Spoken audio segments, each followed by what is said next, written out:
Ketahanan warna luar biasa.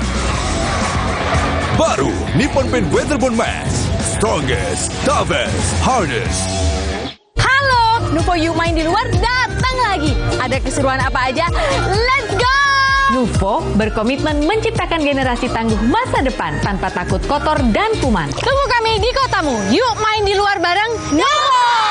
Nippon Elastex 3-in-1 dengan teknologi Hydroflex, perlindungan lebih maksimal, gampang meresap ke pori-pori tembok, daya sebarnya luas.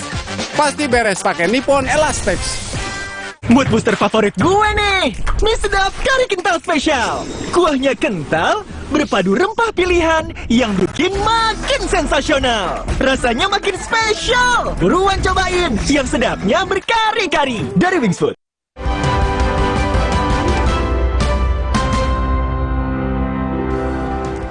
Saudara, warga Gaza mengantre di Rafah Selatan untuk dapat bantuan pangan dari PBB sejak Kamis pagi waktu setempat.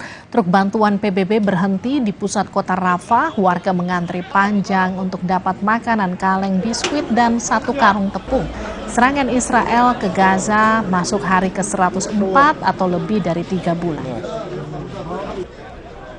عندنا كرتونه معلبات بنستفيد شوي على الفاضي، ليش بدك تكفي الكرتونه؟ شويه بسكوت، شويه فاصوليا، شويه بازيلا، حاجات يعني خفيفه، ليش بدك تكفي للاسره كامله؟ نازحين على 3 شهور، ولا فلوس ولا رواتب ولا مصاري ولا حاجه. انا من الساعه 8 الصبح اللي واقفه على الدور عشان اقبض كيس واحد يقضي لي بس اسبوعين. احنا 10 تنفار وانا في بيت، انا نازحه الناس في رفح، وانا كمان يعني بعزم معهم مش على قدي بعطولهم، يعني بناكل بنشرب مع بعضنا يعني مش على قدي. وإلنا على الله ما بخلص علينا بنشتري اللي بيخبطوه بالشوارع. ايش بدنا؟ جوزي مريض عمره 60 سنه انا كمان. Saudara, ada video dari warga setempat yang menunjukkan kawasan Eugene, Oregon tertutup es setelah badai musim dingin melanda kawasan tersebut. Salah seorang broker real estate di United Real Estate Properties mengatakan badai es membelah Eugene, menyebabkan satu sisi rusak parah dan sisi lainnya tidak tersentuh. Beberapa pohon rusak dan tumbang. Sejauh ini cuaca terlalu dingin untuk melihat kondisi kerusakan rumah.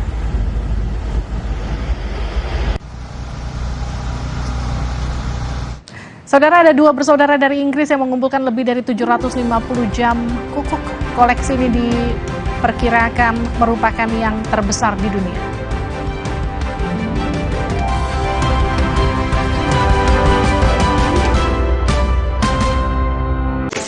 Sedia payung sebelum hujan. Sedia Altex Waterproofer sebelum rembes. Anti rembes. Cat Altex Waterproofer. Anti rembes paling the best. Warnanya? Banyak amat. Altex Cat Protector dengan 7 warna natural. Tahan cuaca, anti lumut, anti rembes. Cat Altex Waterproofer anti rembes paling the best.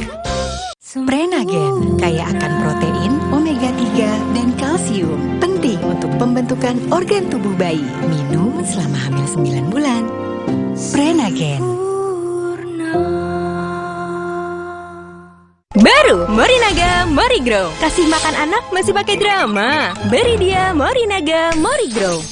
Susu dengan formula Grow Max. Bantu tingkatkan nafsu makan dan penuhi nutrisi untuk pertumbuhannya. Morinaga Morigrow. Baru Nippon Paint Weatherbond Mask. Kini lebih tangguh dengan Quartz Technology. Menolak kotoran. Tahan efflorescence. 2 kali tahan sinar ultraviolet. Tahan jamur dan lumut. Ketahanan warna luar biasa. Baru Nippon Paint Weatherbond Mask. Strongest, toughest, hardest. Buat gue cuma ada 1 kecap. Kecap sedap kedelai hitam spesial. Hitam kecapnya pekat, ngebersih mulut, Lumer di lidah. lebih kental, lebih wangi, sedap. Wilgos Approved. Kecap sedap kedelai hitam spesial. Looks good, tastes good. Dari Wings Food. Aku pikir semua air mineral itu sama. Le mineral itu beda. Le mineral memang berbeda. Setiap tetesnya mengandung mineral esensial seimbang yang penting untuk tubuh dan juga membuat rasa airnya lebih segar. Segernya. Le mineral. Nggak enak? Iya, kayak aroma manisnya. Le Mineral memang berbeda. Setiap tetesnya mengandung mineral esensial seimbang yang penting untuk tubuh dan juga membuat rasa airnya lebih segar. Le Mineral. Cat besi dan kayu yang biasa dong. Jangan yang biasa-biasa. Maksud? Pilih cat kayu dan besi kualitas Jawara. Cat Altex kaleng merah, Altex sintetik, warna mengkilap, pilihannya lengkap. Cat Altex sintetik, keringnya cepat, tahan lama. Wow. Cat Altex sintetik kaleng merah, kualitas Jawara. Makan gurih ketemu teh pucuk harum, hausnya hilang. Apalagi makan yang pedes-pedes. Segernya bikin nyes. Cuma teh pucuk harum dari pucuk teh pilihan. Teh pucuk harum. Halo, Nuvo Yuk Main di Luar datang lagi. Ada keseruan apa aja? Let's go! Nuvo berkomitmen menciptakan generasi tangguh masa depan tanpa takut kotor dan kuman. Tunggu kami di kotamu. Yuk main di luar bareng Nuvo! Prenagen kaya akan protein, omega 3, dan kalsium. Penting untuk pembentukan organ tubuh bayi. Minum selama hamil 9 bulan. Prenagen. Baru Morinaga Morigrow. Kasih makan anak masih pakai drama. Beri dia Morinaga Morigrow. Susu dengan formula Grow Max. Bantu tingkatkan nafsu makan dan penuhi nutrisi untuk pertumbuhannya. Morinaga Morigrow.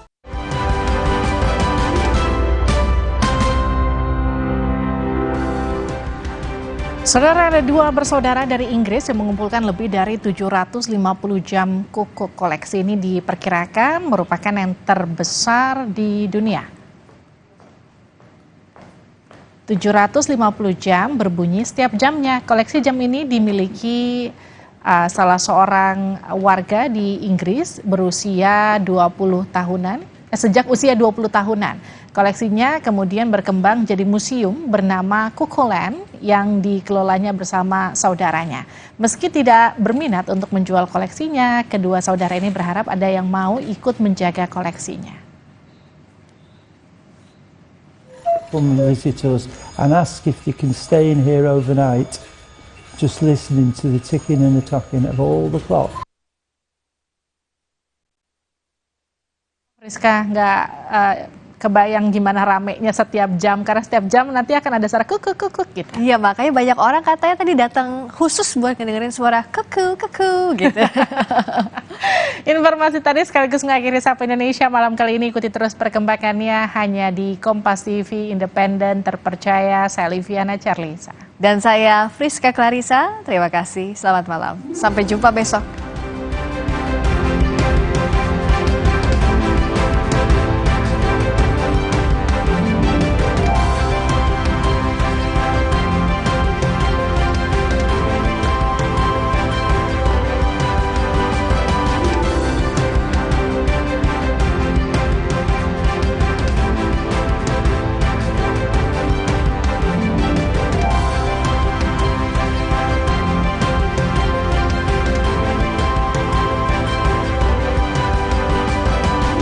Narasi dua putaran Pilpres semakin mengemuka di tengah kampanye tiga paslon yang berlomba menggait suara. Karena hingga kini, hasil survei belum menunjukkan ada paslon yang bisa menang telak satu putaran.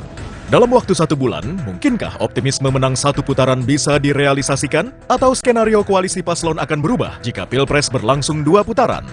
Simak pembahasannya dalam Dua Arah, Jumat 19 Januari, pukul 8:30 malam. Live di Kompas TV.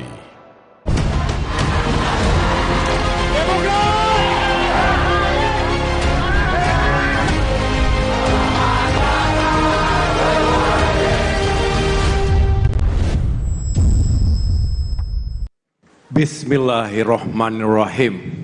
Assalamualaikum warahmatullahi wabarakatuh.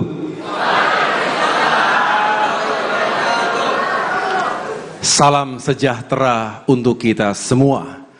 Shalom, Om Swastiastu, Namo Buddhaya, salam kebajikan. Puji syukur kepada Tuhan Yang Maha Esa, kita masih diberikan kekuatan untuk berkumpul di tempat ini dalam keadaan sehat walafiat.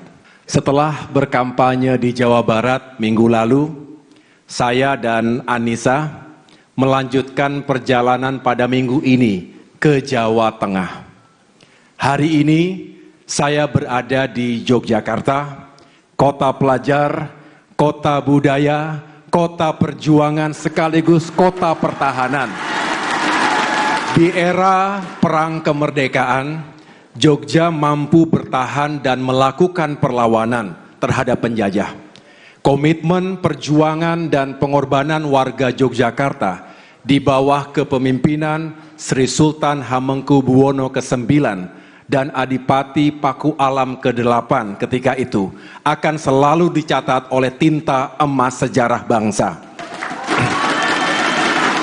Rakyat Indonesia yang saya banggakan, dari kota Yogyakarta, saya akan menyampaikan pidato politik yang berjudul Indonesia Kuat, Maju, dan Makin Berperan di Dunia.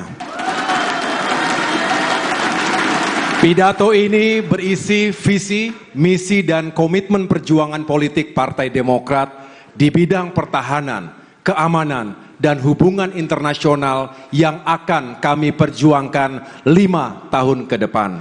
Mengapa topik ini penting untuk saya utarakan? Usai debat ketiga Pilpres minggu lalu yang mengangkat tema pertahanan, keamanan, dan hubungan internasional, beberapa kali saya ditanya oleh para sahabat media, akademisi, dan berbagai kalangan masyarakat terkait isu-isu sesuai tema tersebut. Pertanyaan itu disampaikan di tengah-tengah kegiatan kampanye saya. Misalnya di Bandung, ada wartawan yang bertanya, bagaimana komitmen AHY dan Partai Demokrat terkait modernisasi sektor pertahanan?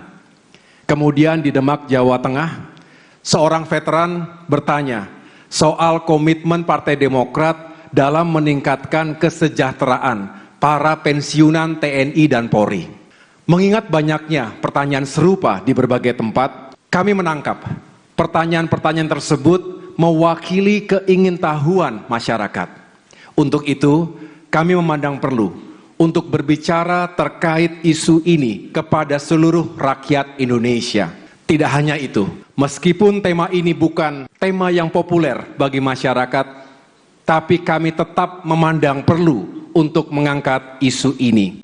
Karena urusan pertahanan, keamanan, dan hubungan internasional pada akhirnya akan berkaitan dengan urusan ekonomi hingga urusan perut rakyat kita.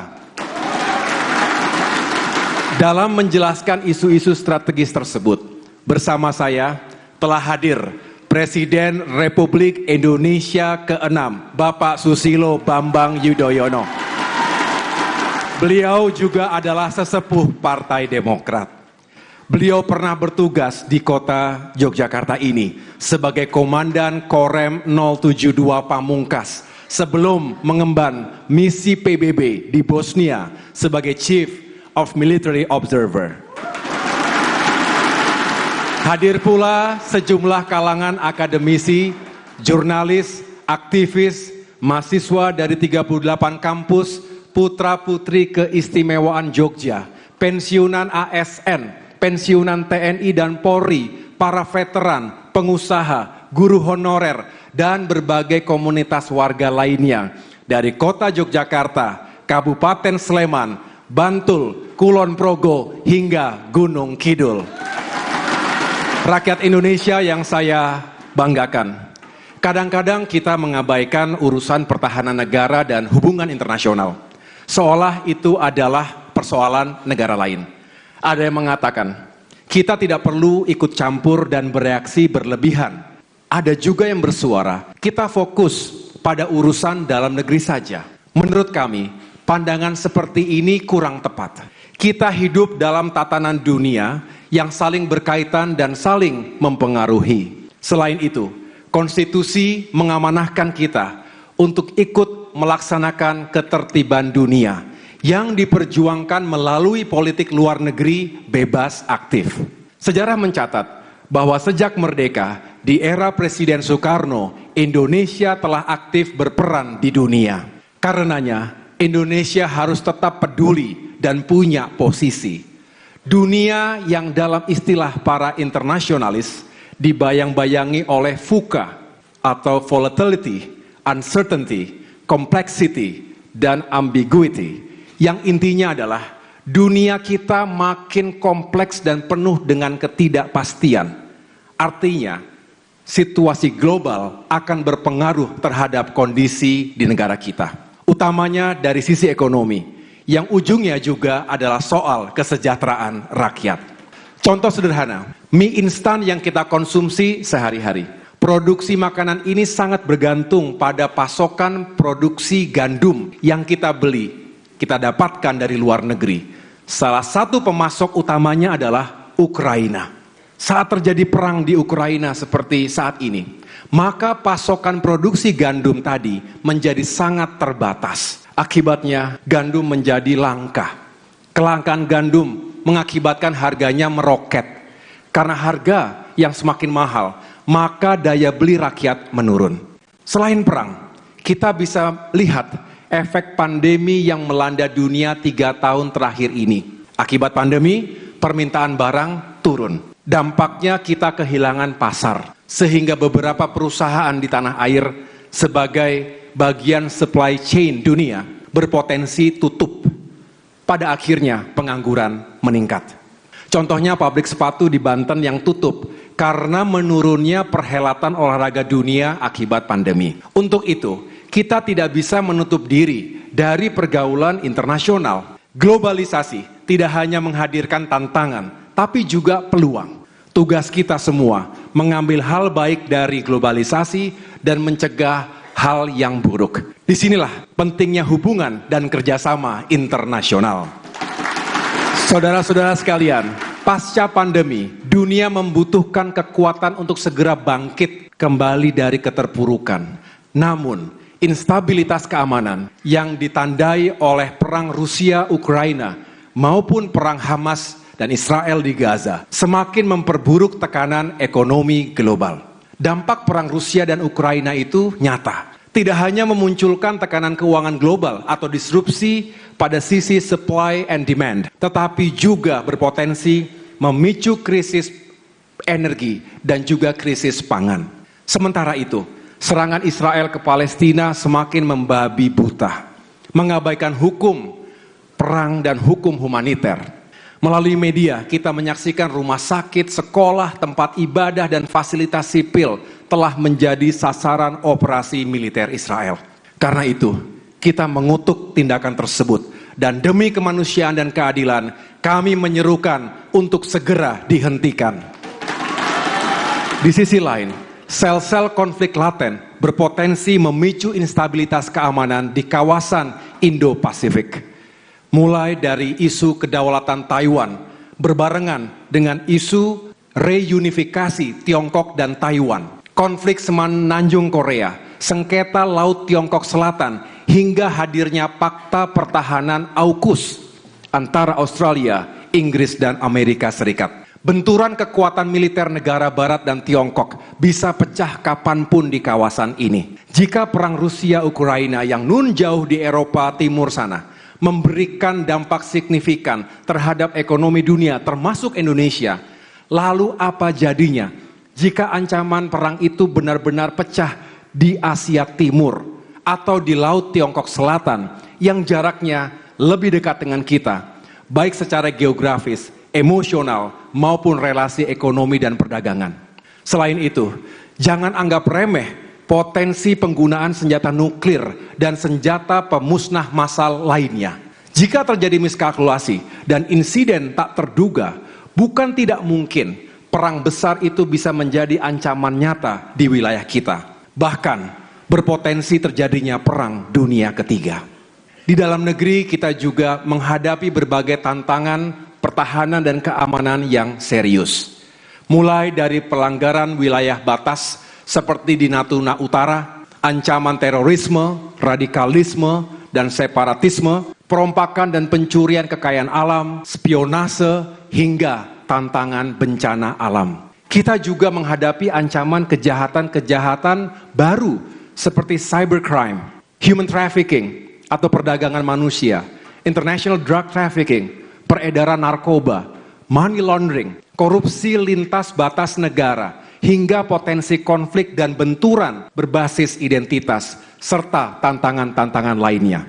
Saudara-saudara sekalian, untuk menjawab tantangan-tantangan tadi, Partai Demokrat berkomitmen untuk ikut berkontribusi dalam meningkatkan kapasitas pertahanan dan keamanan negara guna menjamin tegaknya keutuhan dan kedaulatan NKRI dan juga menjamin pembangunan ekonomi dan demokrasi di tanah air. Doktrin militer mengajarkan civis pacem para bellum. Artinya, jika menginginkan damai, maka bersiaplah untuk berperang. Ini langkah antisipasi dan mitigasi untuk mengurangi risiko-risiko yang jauh lebih besar.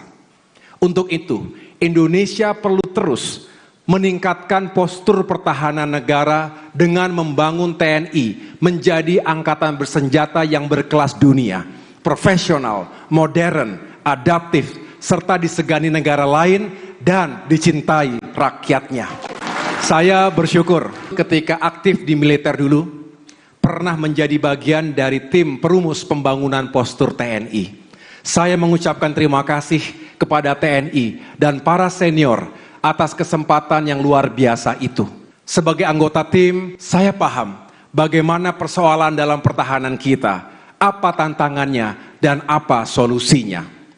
Untuk itu, saya optimistis dan ingin terus mendorong TNI dalam mematangkan blueprint transformasi dan modernisasi TNI, baik jangka pendek, jangka menengah maupun jangka panjang, sebagai acuan dalam membangun kapasitas pertahanan yang berkelas dunia.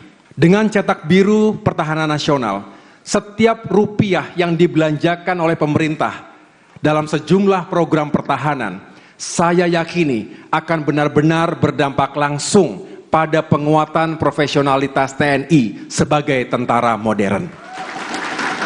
Tentu saja tanpa melupakan jati dirinya sebagai tentara rakyat, tentara pejuang, dan tentara nasional. Partai Demokrat akan berkomitmen untuk memastikan adanya alokasi anggaran pertahanan yang cukup dan proporsional guna memenuhi kebutuhan pertahanan negara sesuai dengan kemampuan keuangan negara. Saudara-saudara sekalian, dalam bidang pertahanan ini Partai Demokrat berprinsip people first. Hal ini berarti manusia atau prajuritlah yang menentukan. The man behind the gun. Kemampuan militer suatu negara akan ditentukan oleh prajurit yang menggunakan senjata tersebut, bukan semata-mata oleh senjatanya. Karena itu, bagi kami, setiap personil TNI adalah aset bangsa. Pengembangan dan pembinaan karier prajurit perlu mengedepankan merit system serta kepemimpinan yang bijak dan berorientasi pada kepentingan organisasi.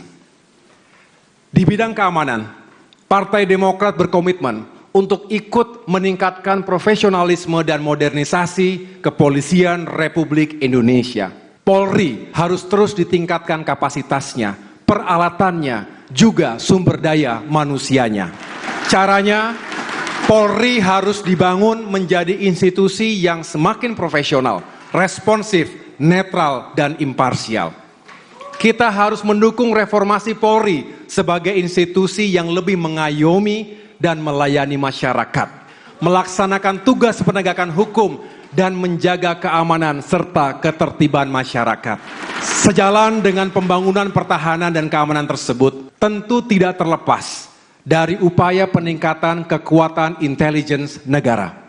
Intelijen negara adalah mata dan telinga negara. Orientasi intelligence mesti ditujukan untuk menghadapi musuh-musuh negara. Utamanya untuk mengoptimalkan upaya pencegahan dan deteksi dini, serta penangkalan segala bentuk ancaman terhadap negara. Sesuai amanat konstitusi, kita juga perlu memperbesar peran TNI dan Polri dalam upaya menjaga perdamaian dunia.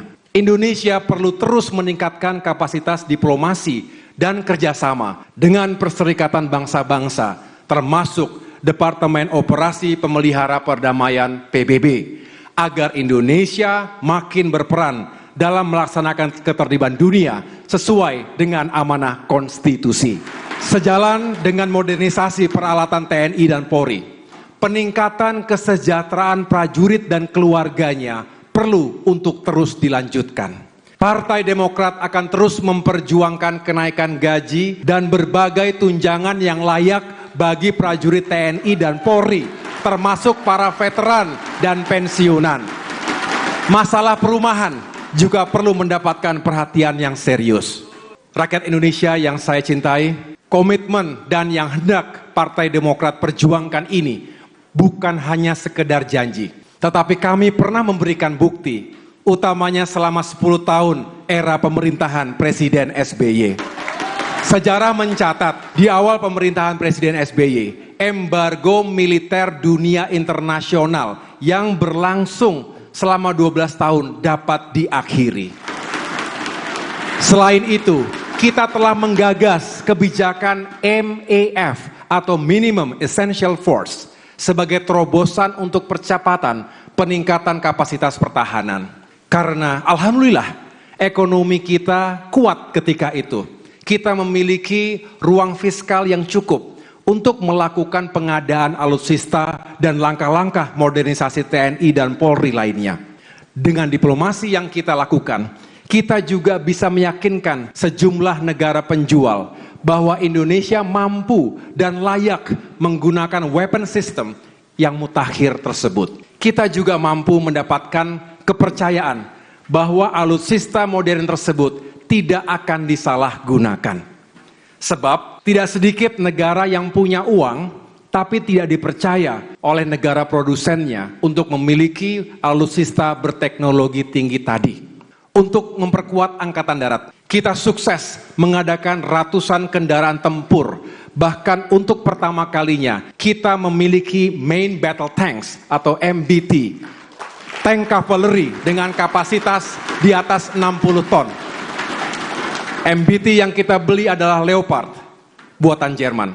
Selain itu, kita juga membeli tank Marder untuk infanteri mekanis, heli serang Apache buatan Amerika, hingga ratusan senjata artileri dan peluru kendali. Untuk memperkuat Angkatan Laut, kita sukses mengadakan sejumlah kapal selam yang selama lebih dari 30 tahun tidak pernah diperbaharui. Kita juga membeli puluhan kapal perang permukaan, jenis fregat, korvet, dan kapal cepat rudal. Selain itu, kita juga membeli helikopter anti kapal selam, kendaraan tempur amfibi, dan persenjataan lainnya. Sedangkan untuk memperkuat Angkatan Udara, kita sukses meningkatkan jumlah pesawat tempur berat dan ringan, pesawat angkut dan pesawat latih secara signifikan. Kita juga menambah puluhan helikopter dan memperkuat sistem pertahanan udara yang meliputi sistem rudal dan sistem radar. Kami bersyukur bahwa pemerintahan Presiden Jokowi juga melanjutkan pengadaan alutsista dan modernisasi kekuatan pertahanan kita. Kami meyakini pemerintahan 5 tahun ke depan juga akan terus melakukan pembangunan kekuatan pertahanan kita. Selain itu, kita sukses mengembangkan operasi militer selain perang, OMSP, meliputi pencegahan perang, penyelesaian konflik, menjaga perdamaian, juga mendukung pemerintahan sipil dalam mengatasi krisis dan bencana. Untuk itu, disempurnakan dengan pembangunan 7-in-1 kompleks di Sentul, Jawa Barat, termasuk Peacekeeping Center, pusat misi pemeliharaan perdamaian, dan juga Universitas Pertahanan. Kita mendirikan Universitas Pertahanan sebagai professional military education dalam rangka pengembangan kapasitas perwira militer dan sipil yang tidak hanya memahami teknis perang, tetapi juga memahami filosofi, strategi, dan kebijakan pertahanan modern. Alhamdulillah, saya juga ikut membidani pendirian Universitas Pertahanan tersebut. Di masa Partai Demokrat menjadi penyangga utama pemerintahan, the ruling party, Indonesia sukses menjadi kontributor utama pasukan perdamaian dunia. Alhamdulillah, prestasi ini juga dilanjutkan oleh pemerintahan Presiden Jokowi. Dalam misi perdamaian dunia di tahun 2006, saya juga mengemban tugas negara menjadi bagian dari pasukan Garuda di perbatasan Lebanon dan Israel. Saudara-saudara, dalam industri pertahanan nasional, guna mengembangkan industri strategis dalam negeri, kita sukses menjual kapal perang jenis Strategic Sea Lift Vessel atau SSV buatan PT PAL ke Filipina setelah mengalahkan 6 negara produsen kapal perang lainnya. Kita juga sukses menjual kendaraan tempur jenis Anoa dan Komodo buatan PT Pindad ke sejumlah negara sahabat. Dan dengan bangga kita bahkan menggunakan produksi dalam negeri ini pada misi-misi perdamaian PBB di Lebanon, di Darfur, Sudan, dan Republik Afrika Tengah. Ini menunjukkan produksi dalam negeri juga berkualitas tinggi. Sebagaimana yang saya sampaikan sebelumnya, yang mesti dipikirkan jangan hanya soal persenjataan, tapi juga soal kesejahteraan prajurit.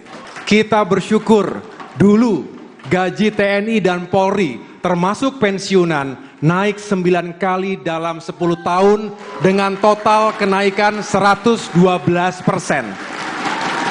Ada juga gaji ke-13 serta tunjangan remunerasi. Ke depan, Partai Demokrat akan memperjuangkan agar kebijakan pro prajurit ini terus dilanjutkan.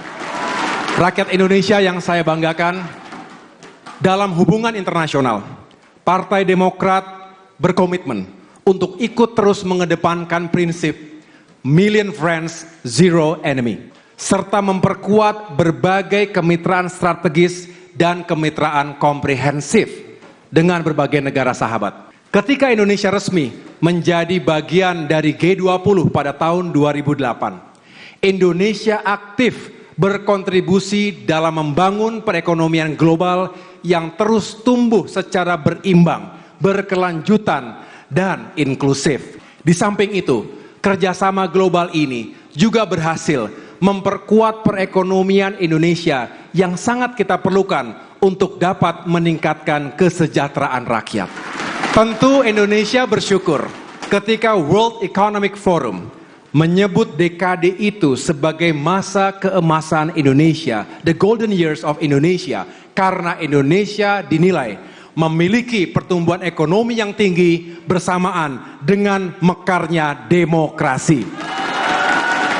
Dalam konteks kerjasama di kawasan Asia Tenggara, Indonesia menunaikan tanggung jawabnya sebagai the big brother of ASEAN. Implementasinya, Indonesia memprakarsai penguatan konektivitas antar negara di kawasan, memperkuat ASEAN Community di bidang ekonomi, politik dan keamanan, serta di bidang sosial dan budaya.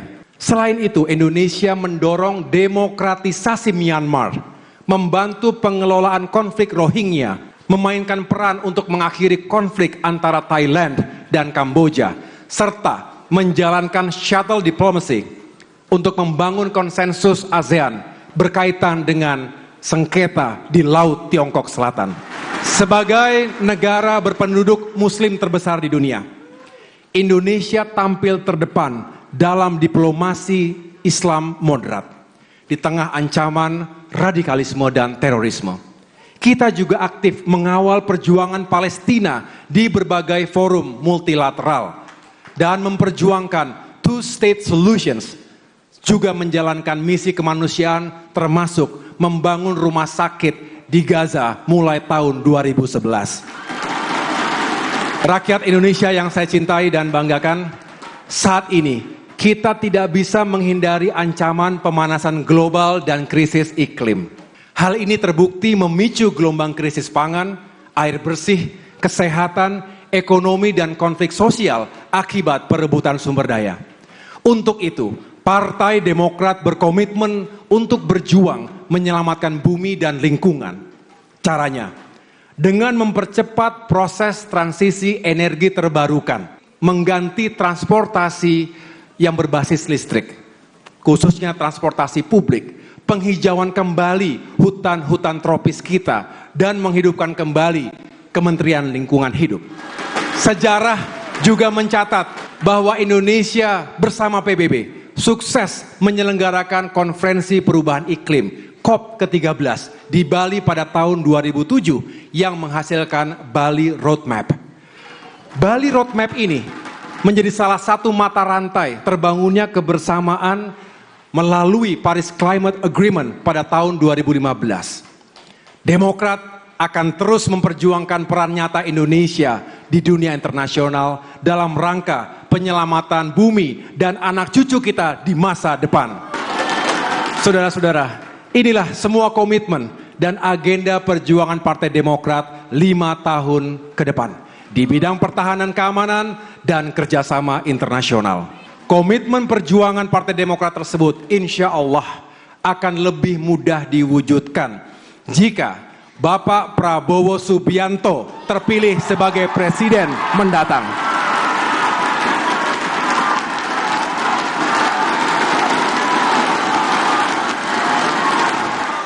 Kami yakin,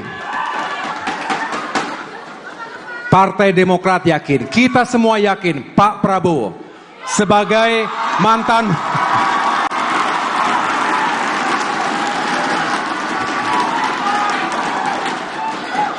Tahan sebentar. Kita yakin Pak Prabowo selaku mantan prajurit TNI dan kini mengemban tugas sebagai Menteri Pertahanan lebih memahami kehidupan prajurit dan menguasai persoalan pertahanan keamanan. Juga persoalan geopolitik dan upaya menjaga perdamaian dan keamanan internasional. Banyak yang tidak sadar dan kurang mengapresiasi bahwa jasa Pak Prabowo selaku Menteri Pertahanan adalah merelakan alokasi anggaran pertahanan secara signifikan untuk menyelamatkan nyawa jutaan rakyat Indonesia di masa pandemi. Pak Prabowo juga mengerahkan pasukan TNI untuk berpartisipasi aktif dalam merawat korban-korban pandemi di tempat-tempat isolasi. Langkah ini tidak cukup hanya dengan kerja biasa, tetapi dibutuhkan keikhlasan dan kebesaran hati. Hakikat dan prinsipnya, tugas seorang Menhan adalah melindungi keselamatan setiap warga negara. Untuk itu, Partai Demokrat mengapresiasi kinerja Menteri Pertahanan Prabowo Subianto dan jajarannya. Akhirnya, selaku Ketua Umum Partai Demokrat, pada kesempatan yang baik ini, saya ingin mengucapkan terima kasih kepada segenap prajurit TNI dimanapun berada, para perwira, bintara dan tamtama, juga para bayangkara Polri, serta para diplomat yang telah bekerja keras, bahkan melampaui panggilan tugas untuk bangsa dan negara. Sebagai wujud terima kasih atas nama keluarga besar Partai Demokrat, kami akan terus memperjuangkan transformasi dan modernisasi pertahanan, keamanan, dan diplomasi Indonesia melalui harapan yang diamanahkan kepada kami, baik melalui jalur legislatif maupun jalur eksekutif pada pemilu 2024 mendatang. Namun, sekali lagi, itu semua tidak mungkin lepas dari dukungan masyarakat kepada kami untuk merealisasikannya. Untuk itu, dengan segala kerendahan hati, kami memohon doa dan kesediaan seluruh rakyat Indonesia untuk mewujudkan semua cita-cita mulia ini bersama Partai Demokrat. Terima kasih, Tuhan bersama kita. Wassalamualaikum warahmatullahi wabarakatuh. Demokrat, partai kita harapan rakyat. Demokrat, Demokrat, selalu ada bersama rakyat. Selalu ada bersama rakyat. Partai Demokrat, pilihan rakyat. Kompas dipersembahkan oleh Morinaga Cilgo. Morinaga Cilgo, nutrisi berkualitas, harganya terjangkau. Cilgo. Anda menyaksikan Kompas Update, saudara, bersama saya, Elgin Fridianto. Seorang bocah perempuan umur 8 tahun di Desa Tutuyan, 3 Kabupaten Bolang Mongondo Timur, Sulawesi Utara menjadi korban mutilasi oleh kerabat dekatnya sendiri. Setelah dilaporkan hilang oleh orang tua korban pada Kamis sore karena tak kunjung pulang ke rumah, jasad bocah perempuan umur 8 tahun ditemukan tewas dengan cara dimutilasi. Jenazah bocah malang ini ditemukan di kebun belakang rumah nenek korban. Jenazah korban langsung dibawa ke Rumah Sakit Bayangkara Manado untuk dilakukan otopsi. Polisi berhasil menangkap pelaku mutilasi lewat keterangan penjual emas. Sebelumnya, pelaku membunuh korban untuk mendapatkan perhiasan. Demikian Kompas Update, saya Elgin Fridianto. Sampai jumpa. Kompas Update dipersembahkan oleh Nutrif Benecol.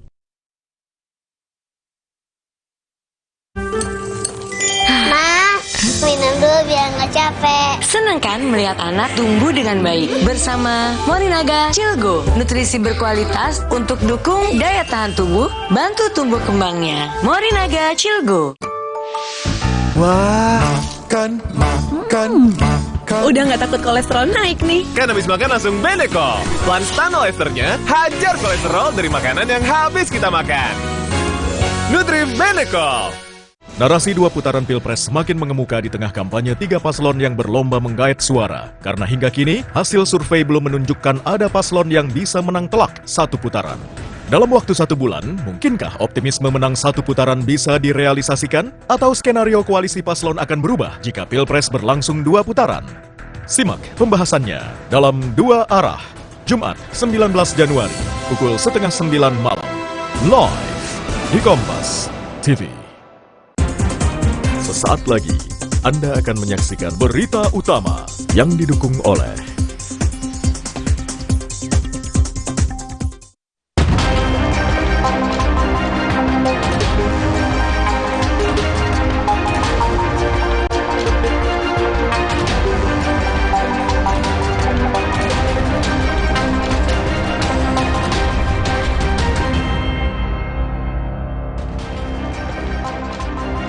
Halo saudara, bagaimana kabarnya Anda hari ini? Selama 30 menit ke depan, berita utama akan menyajikan sejumlah informasi menarik bersama saya, Elgin Fridianto. Sejumlah berita aktual sudah kami siapkan untuk Anda, saudara.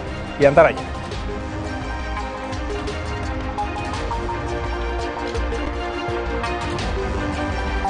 Menteri Keuangan Sri Mulyani Indrawati menjawab isu yang menyebut dirinya paling siap mundur dari Kabinet Indonesia Maju.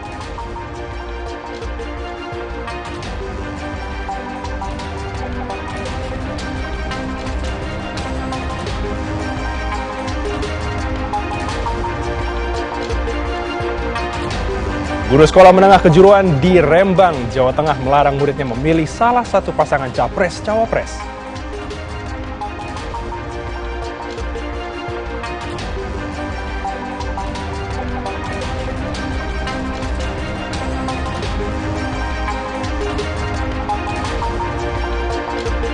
Di penghujung acara kami juga memiliki video pilihan detik-detik puting beliung hancurkan ratusan rumah warga di Bondowoso, Jawa Timur.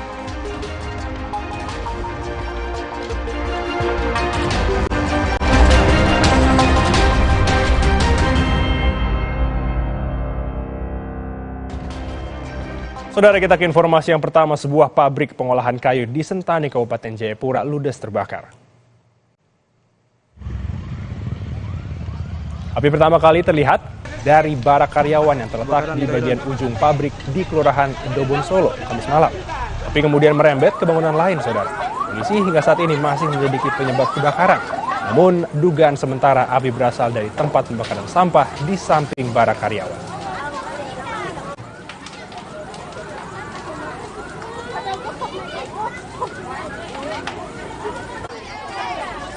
Di Temanggung, Jawa Tengah, saudara, polisi menangkap kawanan pencopet yang kerap beraksi di keramaian acara.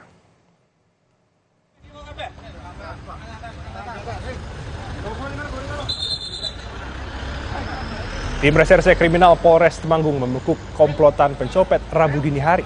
Total ada 11 pencopet yang merupakan kelompok dari Jakarta dan menyasar event seperti konser musik. Para pelaku telah beraksi di sejumlah kota seperti Tegal, Kendal, Semarang, Magelang, dan Temanggung.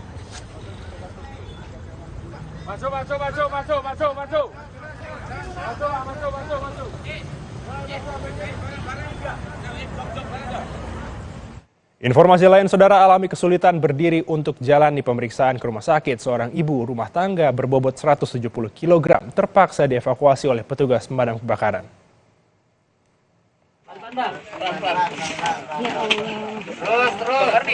Udah nggak apa-apa, udah kena, udah. Saudara, beginilah proses evakuasi seorang ibu rumah tangga berbobot 170 kg. Di kondisi hujan dan akses jalan yang sempit sempat membuat tim pemadam kebakaran kesulitan melakukan evakuasi.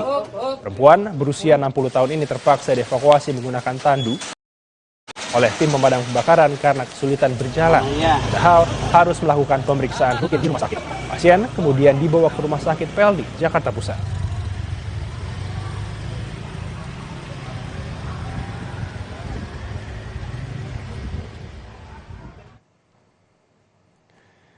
Berikutnya, saudara, video guru SMK melarang muridnya memilih salah satu pasangan capres-cawapres yang viral di media sosial. Apa jangan Prabowo?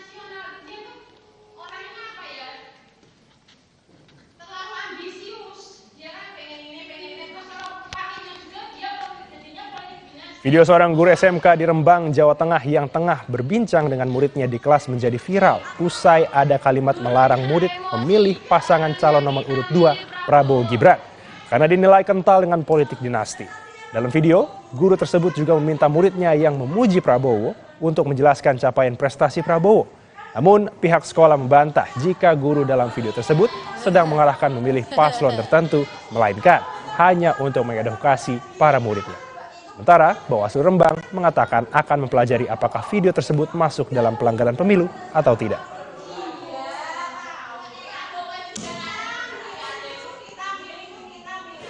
Mungkin dialog antara anak sendiri, kemudian ibu guru istilah mengedukasi, jadi tidak ada namanya mengarahkan, dan di sana tidak ada kalimat mengarahkan ke calon siapa untuk dipilih, kan itu sudah kebebasan dari mereka.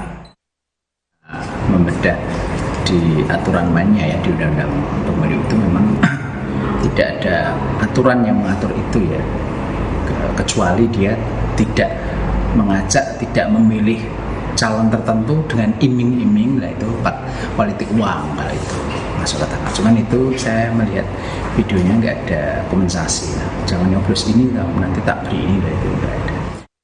Sorotan lain, saudara, calon presiden nomor urut 3 Ganjar Pranowo menyarankan agar Gibran Rakabuming Raka mundur dari jabatan wali kota Solo seperti desakan anggota DPRD Solo dari fraksi PDIP. Saran Ganjar ini juga berlaku untuk Mahfud MD, Prabowo, dan Caimin. Ganjar meminta pejabat publik yang ikut dalam kontestasi Pilpres untuk mundur dari jabatannya. Syarat mundur ini tak hanya menyasar ke Gibran, tetapi juga ke calon wakil presidennya Mahfud MD yang menjabat sebagai Menko Polhukam, dan Capres nomor urut 2 Prabowo Subianto yang masih menjabat sebagai Menteri Pertahanan, serta Cawapres nomor urut 1 Muhaimin Iskandar yang masih menduduki jabatan Wakil Ketua DPR. Menurut Ganjar, aturan yang mengizinkan pejabat publik tidak mundur saat berkontestasi Pilpres bisa berpotensi penyalahgunaan wewenang. Tidak mundur, sudah terlanjur ketentuannya diatur tidak mundur. Maka yang terjadi seperti ini. Kalau baiknya memang mundur, semuanya pejabat publik, termasuk mungkin kalau bicara Mas Gibran ya Pak Mahfud juga, gitu kan, Caimin juga, gitu ya, Pak Prabowo juga. Ini yang mereka yang ada di jabat. Kan cuma saya sama Mas Anies saja yang tidak sedang menjabat, gitu ya. Jadi kalau kemudian kebijakan yang diambil itu tidak mundur, maka risiko ini akan diambil. Hari ini terjadi risikonya, potensi penyalahgunaan kewenangan, terus kemudian mungkin tidak akan fokus pada pekerjaannya. Dan Wali Kota Solo yang juga calon wakil presiden nomor urut 2 Gibran Rakabuming Raka menanggapi saran dari Ganjar Pranowo untuk mundur dari jabatannya sebagai Wali Kota Solo karena ikut dalam Pilpres. Permintaan dirinya untuk mundur dari jabatan agar fokus ke Pilpres. Dengan singkat, Gibran mengucapkan terima kasih atas masukan yang diberikan Ganjar. Ia juga meminta doa agar debat Cawapres pada esok Minggu berjalan lancar. Sebelumnya, desakan Gibran untuk mundur dari Wali Kota Solo muncul dari fraksi PDI Perjuangan DPRD Kota Solo. Permintaan diduga muncul karena Gibran kerap cuti dari tugas sebagai wali kota untuk kampanye Pilpres.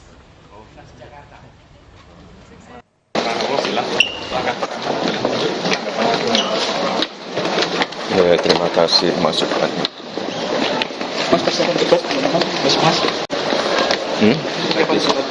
Ya, doakan lancar ya.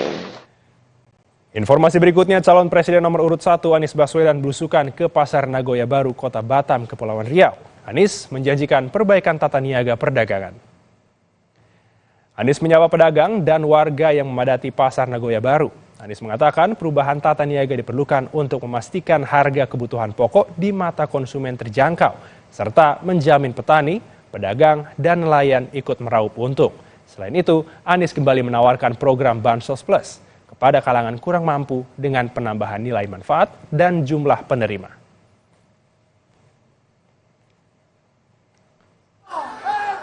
Jadi perbaikan tata niaga itu yang akan menjadi prioritas pertama kita, supaya petani, peternak, nelayan lebih sejahtera, tapi juga warga bisa mendapatkan harga lebih murah. Dengan tata niaga yang diperbaiki, tata niaga yang bebas dari praktek-praktek mafia. Berita utama akan segera kembali usai jeda, saudara, dengan informasi Menteri Keuangan Sri Mulyani Indrawati menjawab isu yang menyebut dirinya paling siap mundur dari Kabinet Indonesia Maju.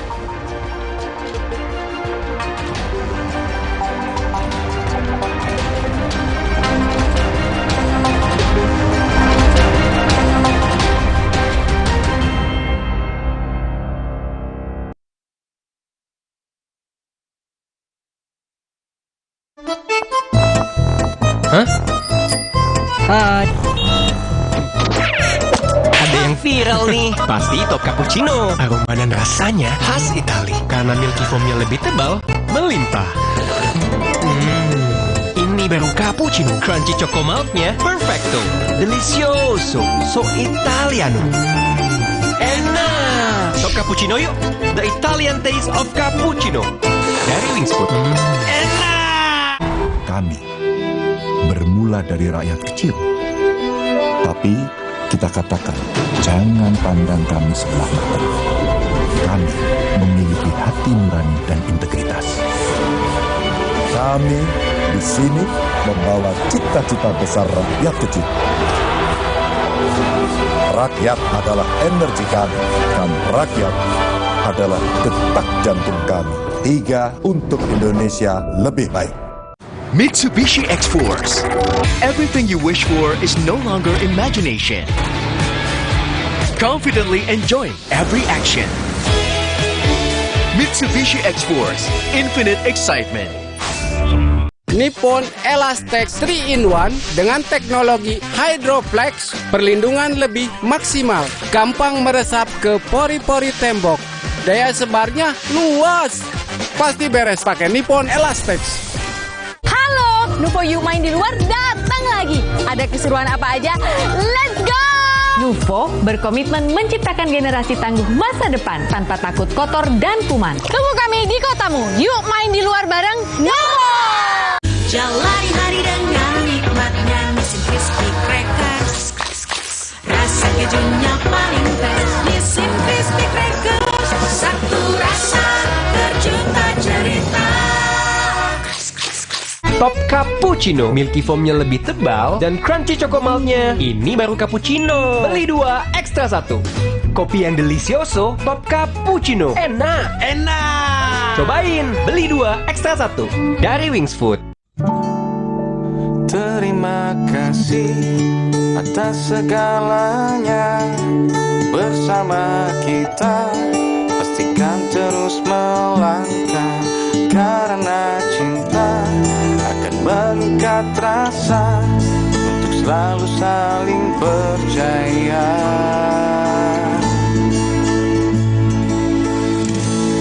Berdua dalam cita. Makan gurih ketemu teh pucuk harum, hausnya hilang.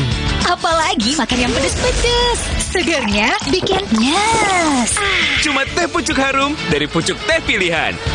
Teh pucuk harum.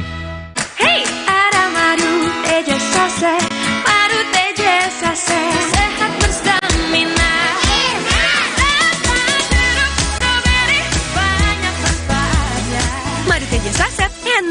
nikmatnya. Niatku madu TJ hitam pahit dengan kualitas madu TJ plus manfaat ekstrak herbal. Niatku demi anakku. Niatku demi istriku. Madu TJ hitam pahit, niatku jaga kesehatan. Nippon Elastex 3-in-1 dengan teknologi Hydroflex, perlindungan lebih maksimal, gampang meresap ke pori-pori tembok, daya sebarnya luas. Pasti beres pakai Nippon Elastex. Makan gurih ketemu teh pucuk harum, hausnya hilang. Apalagi makan yang pedes-pedes. Segernya bikin nyes. Cuma teh pucuk harum dari pucuk teh pilihan. Teh pucuk harum. Semuanya harus optimis bahwa PSI bisa masuk Senayan di tahun 2024. PSI menang, pasti menang. PSI partainya Pak Jokowi. Cat Paragon dong, Mbak. Ekstra daya tutup dan ekstra hemat. Ada Paragon Emulsion. Atau ada Paragon Waterproof, anti bocor dan elastis. Saya beli semuanya. Paragon makin banyak variannya. Hah? Hai. Ada yang viral nih. Pasti top cappuccino. Aroma dan rasanya khas Itali. Karena milky foamnya lebih tebal, melimpah. Ini baru cappuccino. Crunchy choco milknya perfecto. Delicioso. So Italiano. Enak. Top cappuccino yuk. The Italian taste of cappuccino. Dari Wings Food. Enak.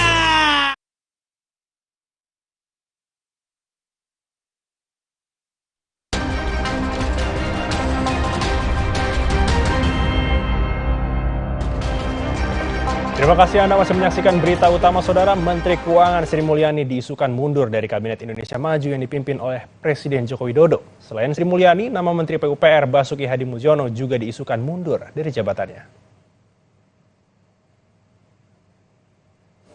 Dua menteri di Kabinet Indonesia Maju yang dipimpin Presiden Jokowi, yakni Menteri Keuangan Sri Mulyani dan Menteri PUPR Basuki Hadimulyono diisukan akan mundur. Kabar kedua menteri ini mundur disampaikan ekonom senior Faisal Basri. Menurut Faisal, kedua menteri tersebut siap mundur karena kecewa terhadap pemerintahan Jokowi yang dianggap tidak netral dalam Pilpres. Mereka punya integritas, ini udah melampaui batas, sehingga muncullah niat untuk nggak bisa lagi saya lanjut gitu.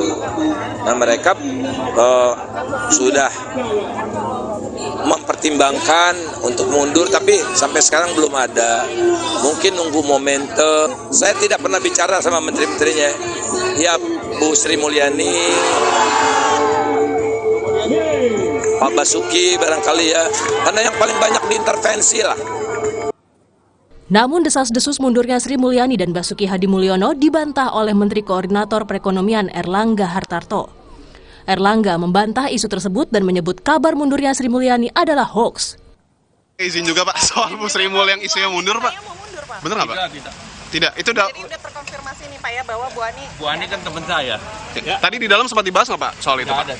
Tidak ada Pak. Baik. Pak berarti isu-isunya bohong ya Pak ya? Sementara itu ditemui di Istana Kepresidenan usai rapat kabinet, Sri Mulyani tidak banyak bicara saat dikonfirmasi mengenai isu dirinya siap mundur.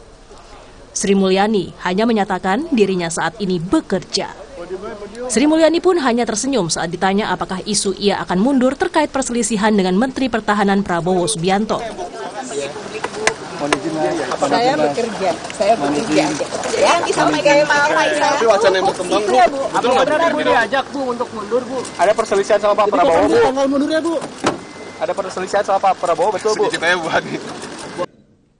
Pihak istana memastikan saat ini seluruh Menteri Kabinet Indonesia Maju tetap kompak dan fokus bekerja membantu Presiden Jokowi di sisa masa pemerintahannya. Tim Liputan, Kompas TV. Informasi berikutnya, seorang mahasiswi ditemukan tewas dengan sejumlah luka di tubuhnya di kamar rumah kontrakan di Depok, Jawa Barat. Pelaku adalah kekasihnya sendiri. Warga di kawasan Sukma Jaya, Depok, Jawa Barat, Kamis malam dikejutkan dengan tewasnya KRA, seorang mahasiswi di dalam kamar rumah kontrakan. Saat ditemukan, terdapat luka cekikan dan penganiayaan di tubuh korban. Jasad korban pun dibawa ke RS Polri Kramat Jati untuk diotopsi.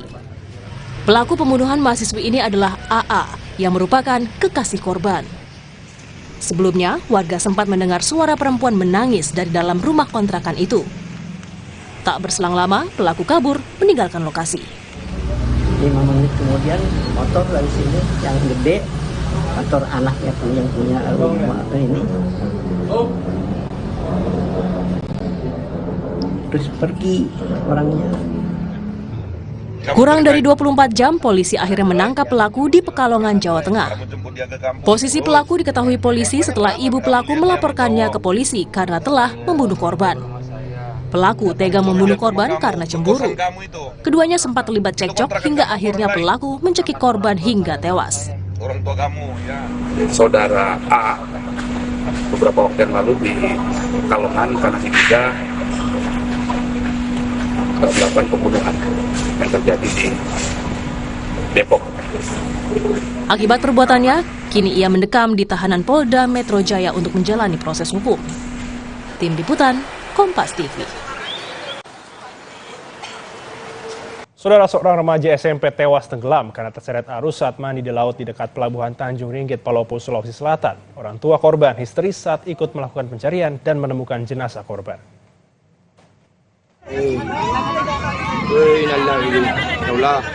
Pencarian seorang remaja yang tenggelam di perairan pantai Tanjung Ringgit berlangsung dramatis.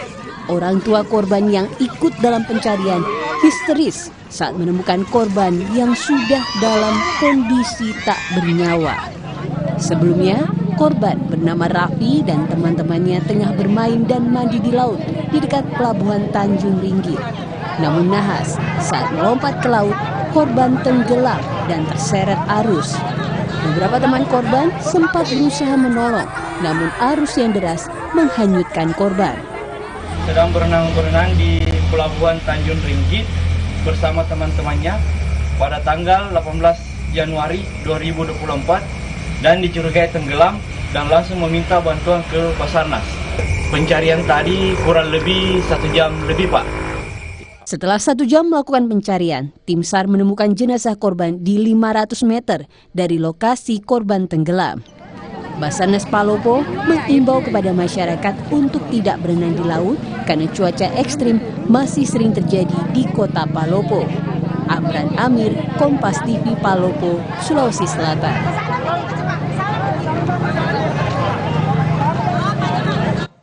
Puting beliung hancurkan ratusan rumah warga di Bondowoso, Jawa Timur hingga melukai 10 orang. Selengkapnya sesaat lagi di Berita Utama.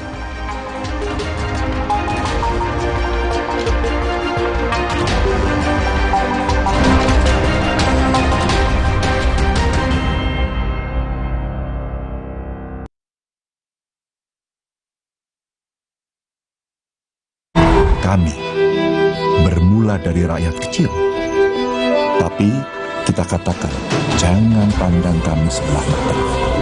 Kami memiliki hati nurani dan integritas. Kami di sini membawa cita-cita besar rakyat kecil. Rakyat adalah energi kami, dan rakyat adalah detak jantung kami. 3 untuk Indonesia lebih baik.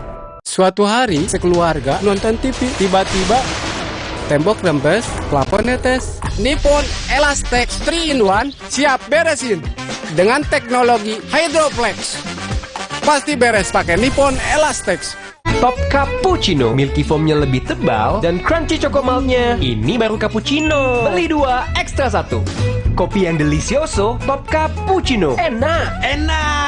Cobain, beli 2 ekstra 1 dari Wings Food.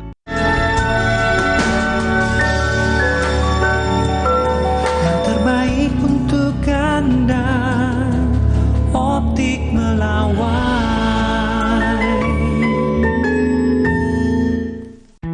Makan gurih ketemu teh pucuk harum, hausnya hilang. Apalagi makan yang pedes-pedes. Segernya bikin nyes. Cuma teh pucuk harum dari pucuk teh pilihan. Teh pucuk harum.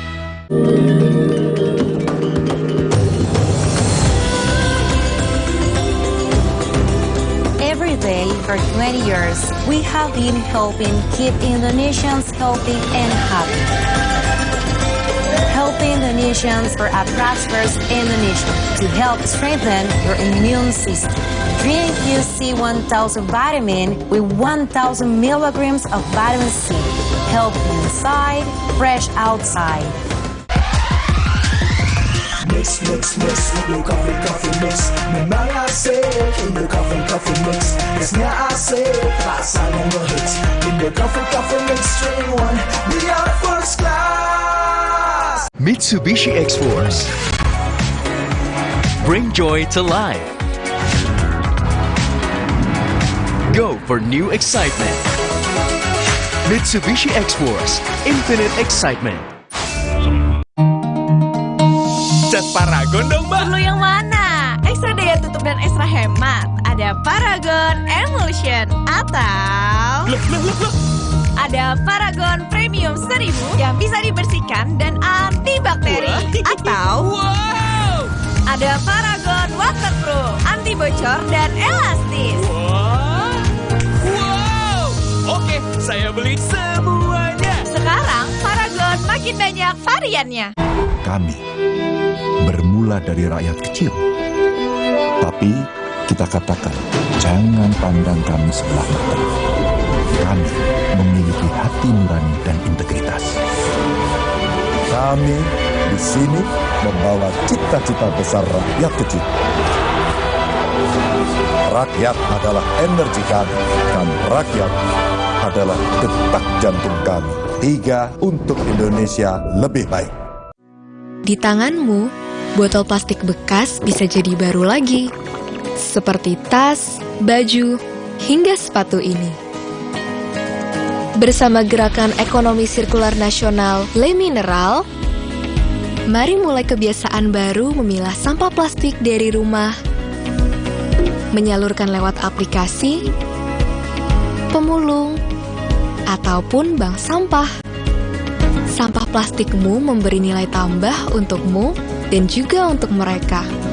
Dengan langkah sederhana, pisahkan sampah sesuai jenisnya, sampah organik, plastik termasuk PET, kertas, dan kaleng, lalu salurkan. Sampah plastik yang terpilah bisa didaur ulang. Mulai kebiasaan baru dan buat botol plastik bekasmu jadi baru lagi.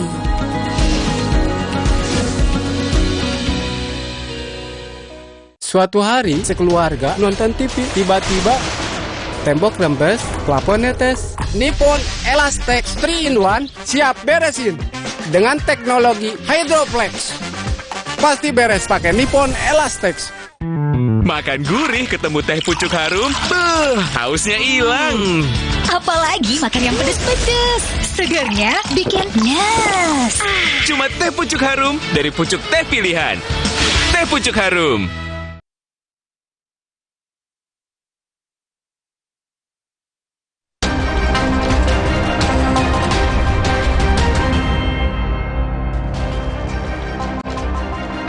Ratusan rumah warga di Bondowoso, Jawa Timur rusak tertimpa pohon tumbang akibat diterjang puting beliung pada Kamis sore. 10 warga terluka dan harus menjalani perawatan medis.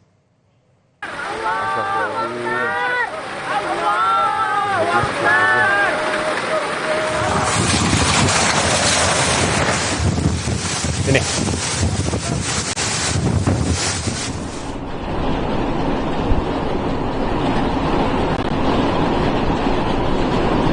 Besar guys.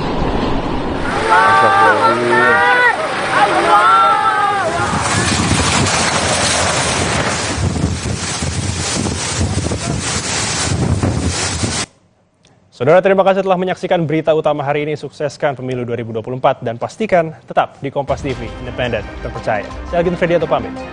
Sampai jumpa.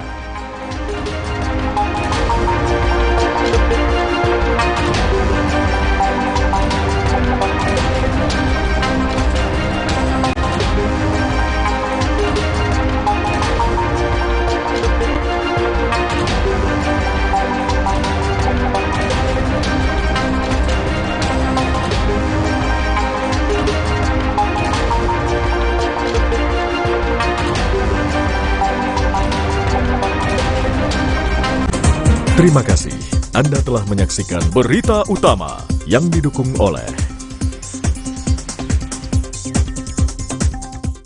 Suci Barber Show. Minggu ini, Yeni Wahid berkunjung ke barbershop. Saya suka panjat teping juga. Saya sukanya panjat doa. Sekali-sekali panjat sosial juga. Dua itu. Dr. Lula Kamal yang maju jadi caleg di pemilu 2024 ini juga hadir. Yang bikin malu nih kalau misalnya gini, 1, main curang. 2, beli suara. Nah, itu Suci bikin malu. Barber Show. Sabtu 20 Januari pukul 3 sore di Kompas TV.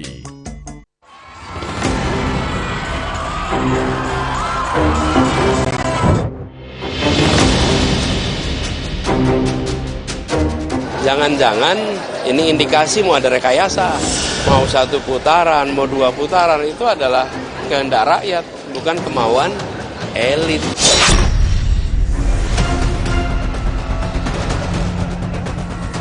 Ini pertarungannya waktunya pendek sekali. Tapi saya yakin dengan semangat Bapak Ibu semua, kita bisa menang 1 putaran.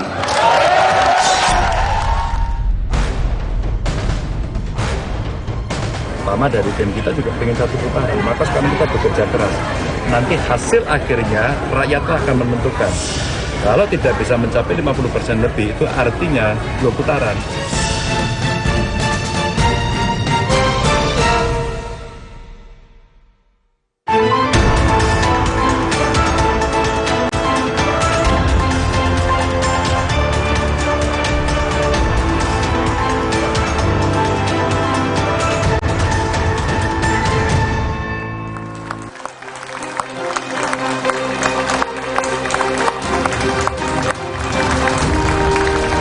Selamat malam saudara, 25 hari jelang pencoblosan, 3 paslon peserta Pilpres semakin gencar menguatkan barisan. Para kontestan mencoba meraih suara pemilih di tengah hasil survei yang belum menunjukkan capaian sesuai yang ditargetkan. Elektabilitas 3 kontestan juga belum ada yang memenuhi syarat untuk menang 1 putaran.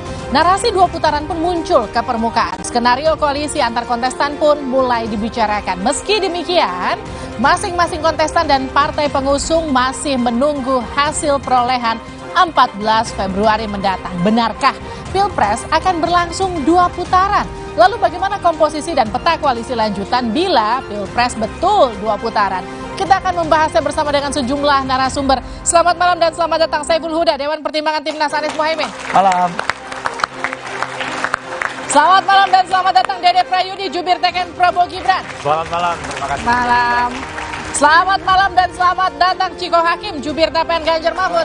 Malam. Dan juga kita kehadiran panelis malam hari ini Fadli Ramadhanil, Program Manager Perludem. Selamat malam. Juga teman-teman mahasiswa dari Universitas Indonesia, Unikat Majaya, Universitas Pancasila, UIN Syarif Hidayatullah Jakarta, dan Universitas Negeri Jakarta. Saudara, inilah 2 arah, saya Liviana Charlisa.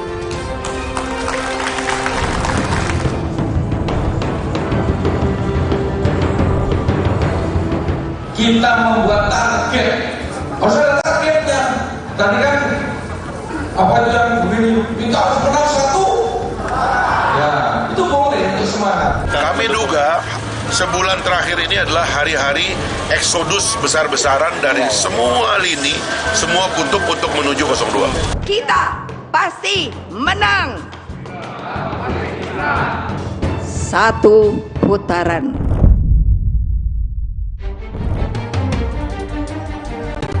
Optimisme menang 1 putaran terus disuarakan oleh masing-masing paslon Pilpres 2024. Tapi, narasi 2 putaran Pilpres juga mulai disuarakan. Kemungkinan besar sampai hari ini ya kalau kita lihat data dan dinamika yang ada, saya kira 2 putaran itu masih mendekati kenyataan gitu.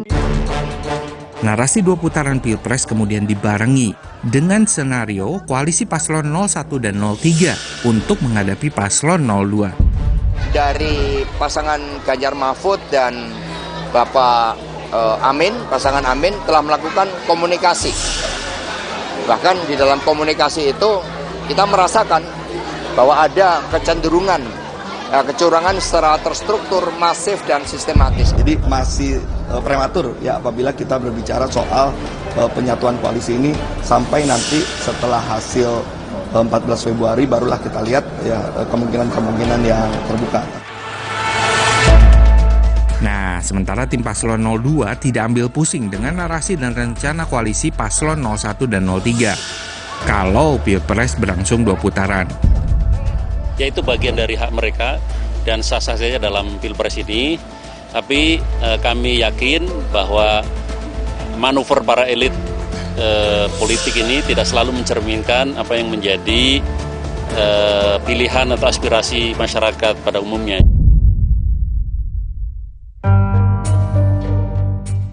Jadi siapa sih yang diuntungin kalau Pilpres berlangsung 2 putaran? Mungkin gak ya koalisi paslon berubah haluan kalau Pilpres berlangsung 2 putaran? Atau jangan-jangan ada senario lain nih jelang 1 bulan pencoblosan? Skenario 2 putaran, siapa pindah haluan? Kita bahas itu di Dua Arah malam hari ini. Pertanyaan pertama untuk Bang Uki. Jadi Pilpres akan 1 atau 2 putaran? 1 putaran. Kenapa yakin banget 1 putaran? Ya, yakin banget lah, yakin banget. Jadi ini kita bisa melihatnya dari berbagai angle ya. Saya mau melihatnya pertama itu dari angle kekinian yang dihasilkan oleh lembaga-lembaga survei yang kredibel. Ya. Kalau kita melihat lembaga-lembaga survei yang kredibel, elektabilitas Pak Prabowo itu dan juga Mas Gibran ya, itu ada di kisaran 46 sampai dengan 48%. Iya, tapi belum ada yang tembus 50 loh. Sebentar. Kalau misalnya untuk sementara kita negasikan dulu yang tidak tahu dan tidak jawab, ya, gabungan suara dari paslon 1 dan 3 itu udah nggak bisa melewati elektabilitas Prabowo Gibran. Tapi kan kita tahu nggak mungkin ini kita negasikan. Maka gitu, saya ini seorang demografer, saya memakai logika statistik ya. Yang tidak tahu dan tidak jawab ini, mereka-mereka ini apabila nanti di hari H ya pencoblosan, ini nanti distribusi suaranya nggak akan terlalu berbeda jauh dengan pola yang sudah ada sekarang, kecuali nanti misalnya ada kejadian-kejadian yang luar biasa hebat, menggemparkan dan lain-lain. Tapi momentum itu sebenarnya sudah berada di pihak kami, ya, favorable, ya. Dan kalau misalnya terjadi seperti yang sekarang sih, kami yakin 1 putaran. Optimis sekali. Kalau tadi saya ke Bang Uki tanyakan, Bang Ciko sempat nyeletuk 1 putaran curang dong. Nah, kenapa gitu? Enggak, saya bilang curang dong. Saya bilang curang sih. Kenapa gitu? Kenapa gitu? Nah, kita bicara aja soal, saya ingin menimpali Uki aja dulu lah. Itu belakangan. Nanti kan belum panas nih soalnya. Jadi intinya yang dibilang Uki tadi, saya setuju bahwa lembaga-lembaga survei dari manapun juga hasil surveinya juga harus menjadi catatan buat kita semua, kan, menjadi acuan. Tapi bukan acuan yang utama. Kan kita juga tahu entah karena apa beberapa lembaga survei juga belasan juga salah ketika ada mensurvei Prabowo Hatta ketika itu. Ada 16 lembaga survei yang memenangkan Prabowo Hatta di 2014. Tapi ternyata kalah, ya kan. Dan banyak lembaga survei juga yang tidak mengunggulkan Anies Baswedan di Pilkada DKI. Bahkan hampir semua Anies Baswedan itu dari 3 calon selalu berada di urutan ketiga. Ya kan? Tapi akhirnya dia yang menjadi gubernur DKI. Jadi artinya lembaga hasil survei itu kan sifatnya prediktif, ya, bukan sesuatu yang absolut. Nah, kami punya hitungan-hitungan sendiri. Kami punya survei yang dilakukan oleh internal kami. Kita juga punya FGD yang kita lakukan di berbagai daerah.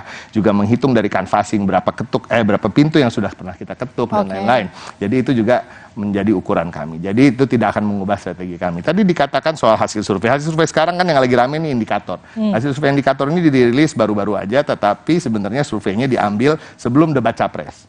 Ya kan? Jadi dirilisnya sekarang gitu. Dan kita yakin kita debat capres kemarin pasti poinnya Pak Prabowo turun bangsa minimal 4 poin lah turun dia. Jadi sebenarnya semua itu kan hasil survei itu bisa dibaca sebenarnya hasil yang ketika hari itu dilakukan survei. Bang Ciko gini, artinya gini, Bang Ciko mau bilang kalau Uki tadi kepedean. Terlalu pede dan justru ada di indikator sendiri dikatakan ada stagnansi di sana. Ya, tapi kan itu dibilang ada stagnansi sebelum debat capres. Artinya setelah debat capres bukan hanya stagnan tapi turun. Bang gitu, Uki jawab. Ya, itu Itu kan karena memang hasil surveinya nggak menguntungkan paslonnya Mas Ciko aja, makanya Mas Ciko ngomong kayak begitu. Tapi begini, bahwa debat capres akan menguntungkan si A atau si B itu sangat penilaian yang sangat subjektif sekali ya. Mas Ciko ngomong kayak begitu memang perlu untuk ngomong kayak begitu. Mas Ciko perlu ngomong kayak begitu. Sentimen di masyarakat. Waduh. Secara umum Pak Prabowo di situ tidak bisa menyampaikan apa-apa dan jelas itu either Pak Ganjar dan Pak Anies habis itu nomor 2 yang menang. Debat itu itu absolut, itu bukan prediktif ya. Ya, kepingan sebelah kiri sama kepingan sebelah kanan karena udah nggak yakin menang, akhirnya mereka bergabung mengorbankan apa-apa yang sudah menjadi basis ideologi mereka untuk nggak ada yang bergabung, jangan disalahin, nggak ada yang bergabung. Tim paslon Ganjar Mahfud maunya Ganjar Mahfud jadi presiden. Anies Baswedan juga begitu, pasti maunya Anies Baswedan dan Gus Muhaimin. Jadi nggak jadi berkoalisi nih? Jadi berkoalisi kita bicara koalisi itu nanti setelah putaran pertama selesai. Jadi koalisi ada masalah. Dan yang berkoalisi itu kamu harus diajarin politik nih karena baru aja. Jadi yang berkoalisi itu nanti partai politik, ya bukan TPN-nya. Jadi itu harus ngerti. Tapi berkoalisi nggak nanti? Nggak bisa ada koalisi sekarang. Berkoalisi nggak nanti? Susah banget akan menang di putaran pertama. Nah itu target kita. Nggak bisa. Kalau kita Bang Huda, 1 putaran, 2 putaran? Pasti 2 putaran. Kenapa yakin 2 putaran? Loh, surveinya memang begitu. Surveinya menyatakan bahwa hampir pasti 2 putaran. Jadi kalau ada orang membaca survei, tadi sampaikan misalnya beberapa lembaga kredibel yang tadi disampaikan, itu 2 putaran loh, bukan 1 putaran. Oke. Itu hasilnya, coba dibaca secara detail itu, bahwa potensinya 2 putaran. Karena satu, ada stagnasi sampaikan tadi oleh Bang Niko. Ada stagnasi dari 02. Dan itu kelihatan sekali. Jadi kalau sekarang ada yang mengisukan 1 putaran, itu provokasi itu. Rakyat harus menyatakan berarti akan ada sesuatu di balik provokasi 1 putaran. Akan ada langkah-langkah yang super kira-kira melampaui dari kelaziman kita sebagai Ini yang dibilang Pak Anies rekayasa elit? Kenapa? Yang dibilang Pak Anies rekayasa elit, ada hubungannya nggak? Ya kira-kira kalau tetap mewacanakan itu, bahkan menjadi praktek politik, saya kira ini bagian dari provokasi mengajak rakyat untuk kira-kira berbuat curang dalam proses demokrasi kita. Jadi isu menyangkut koalisi misalnya, kita dengan 01 dengan 03, itu bukan pada konteks bahwa pemilu ini kita akan kalah, bukan. Itu konteksnya bahwa ada potensi kecurangan yang harus kita antisipasi dari sekarang. Oke. Bukan soal koalisinya. Kalau koalisinya kita tunggu nanti, kan putaran pertama belum selesai. Oke. Jadi tidak ada semangat kami berdua untuk seolah-olah pasti kalah, tidak. Semangatnya kami membaca ada potensi kecurangan yang akan dilakukan dan ini perlu diantisipasi bersama. Diarahkan ke siapa? Sebagai semangat membangun dan menjaga kesehatan demokrasi. Potensi kecurangan untuk diarahkan ke siapa? Memenangkan siapa? Yang bilang 1 putaran. Oh, ya. Jawab lah Bang. Ya, saya pikir itu tadi Pak Huda itu ucapannya hanya kerja-kerja elektoral aja untuk mempengaruhi pikiran orang-orang yang sedang menonton. Tapi kayak begini loh, itu kan insinuasi ya, potensi-potensi yang disebut itu insinuasi. Mari kita lihat apa yang benar-benar sudah pernah terjadi. Ya. Bawaslu itu sudah pernah loh memutus ya. Ketua DPC PDIP di Majalengka yang juga merupakan Bupati Majalengka ya menggunakan kegiatan-kegiatan berbasis APBD dan mengerahkan perangkat-perangkat pemerintahan di Kabupaten Majalengka untuk memenangkan paslon nomor 3. Itu baru 1 kasus ya. Kasus kedua ada juga di Babel, ada juga yang di Papua. Jadi kayak begini, kita juga nggak boleh lupa loh bahwa negara ini ya sistem pemerintahannya sudah menganut sistem desentralisasi ya.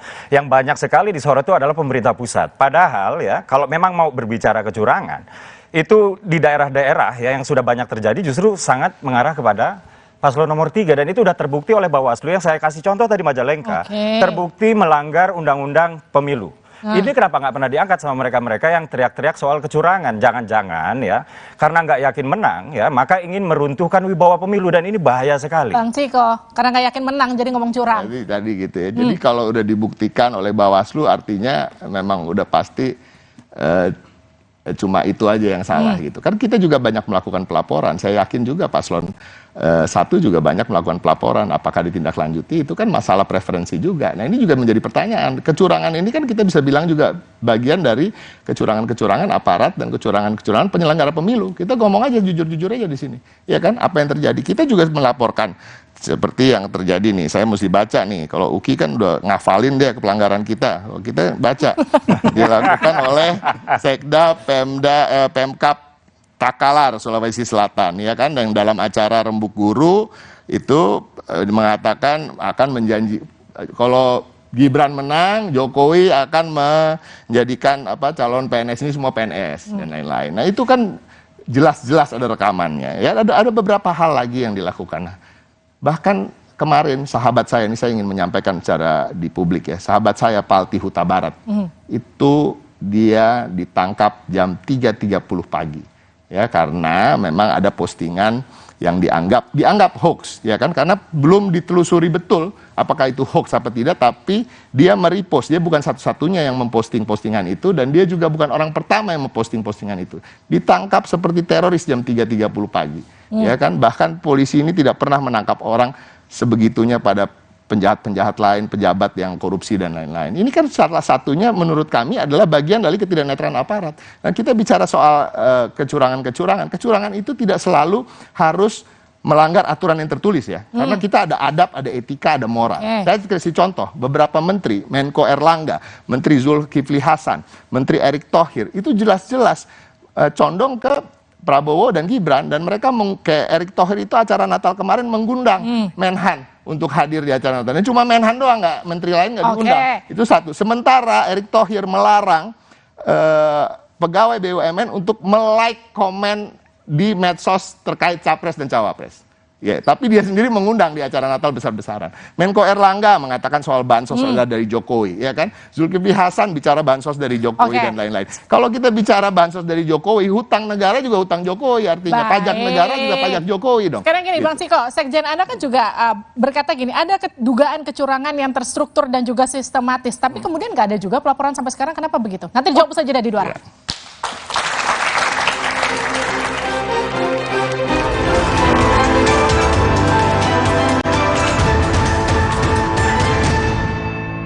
Minum Renovit, dilengkapi dengan 12 vitamin dan 13 mineral, siap bantu jaga kesehatan tubuh. Siapkan Renovit, siapkan dirimu selalu. Renovit, siap jaga kesehatan. Produksi Konimax. Di tanganmu, botol plastik bekas bisa jadi baru lagi. Seperti tas, baju, hingga sepatu ini. Bersama Gerakan Ekonomi Sirkular Nasional Le Mineral, mari mulai kebiasaan baru memilah sampah plastik dari rumah, menyalurkan lewat aplikasi, pemulung, ataupun bank sampah. Sampah plastikmu memberi nilai tambah untukmu dan juga untuk mereka. Dengan langkah sederhana, pisahkan sampah sesuai jenisnya, sampah organik, plastik termasuk PET, kertas, dan kaleng, lalu salurkan. Sampah plastik yang terpilah bisa didaur ulang. Mulai kebiasaan baru dan buat botol plastik bekasmu jadi baru lagi.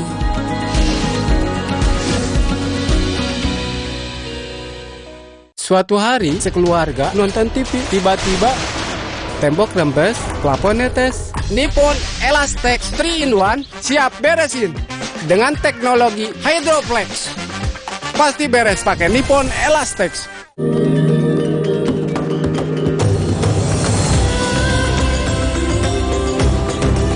Every day for 20 years, we have been helping keep Indonesians healthy and happy. Helping Indonesians for a prosperous Indonesia to help strengthen your immune system. Drink UC 1000 vitamin with 1000 milligrams of vitamin C. Healthy inside, fresh outside. Pakai motor listrik Polytron Fox R. Gak capek nyetir. Gak capek ke bengkel. Gak capek antri bensin. Baru motor listrik Polytron Fox R.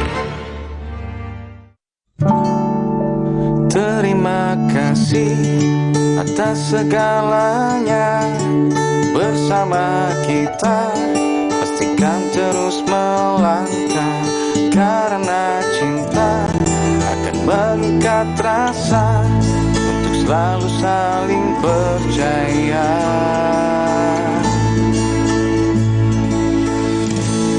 Berdua dalam cita. Nippon Elastex 3-in-1 dengan teknologi Hydroflex, perlindungan lebih maksimal, gampang meresap ke pori-pori tembok, daya sebarnya luas. Pasti beres pakai Nippon Elastex. Pakai motor listrik Polytron Fox R. Gak capek nyetir. Gak capek ke bengkel. Gak capek antri bensin. Baru motor listrik Polytron Fox R. Punya keluarga alergi? Untung ada Alersil. Ayah alergi debu, Alersil. Si kakak alergi makanan, Alersil. Adik alergi bulu hewan, Alersil Kids. Dengan formula efektif cetirizin, cepat redakan alergi dan tanpa ngantuk. Alergi ya Alersil. Nama saya Yanti. Saya bekerja sudah 27 tahun di pabrik Aqua yang didirikan Pak Tirto. Kami betah, soalnya Aqua selalu kasih 100% buat kami. Aqua juga jaga sumber airnya supaya 100% murni. Seperti Aqua, kami berdedikasi 100% untuk Indonesia. Aqua, 100% murni, 100% Indonesia.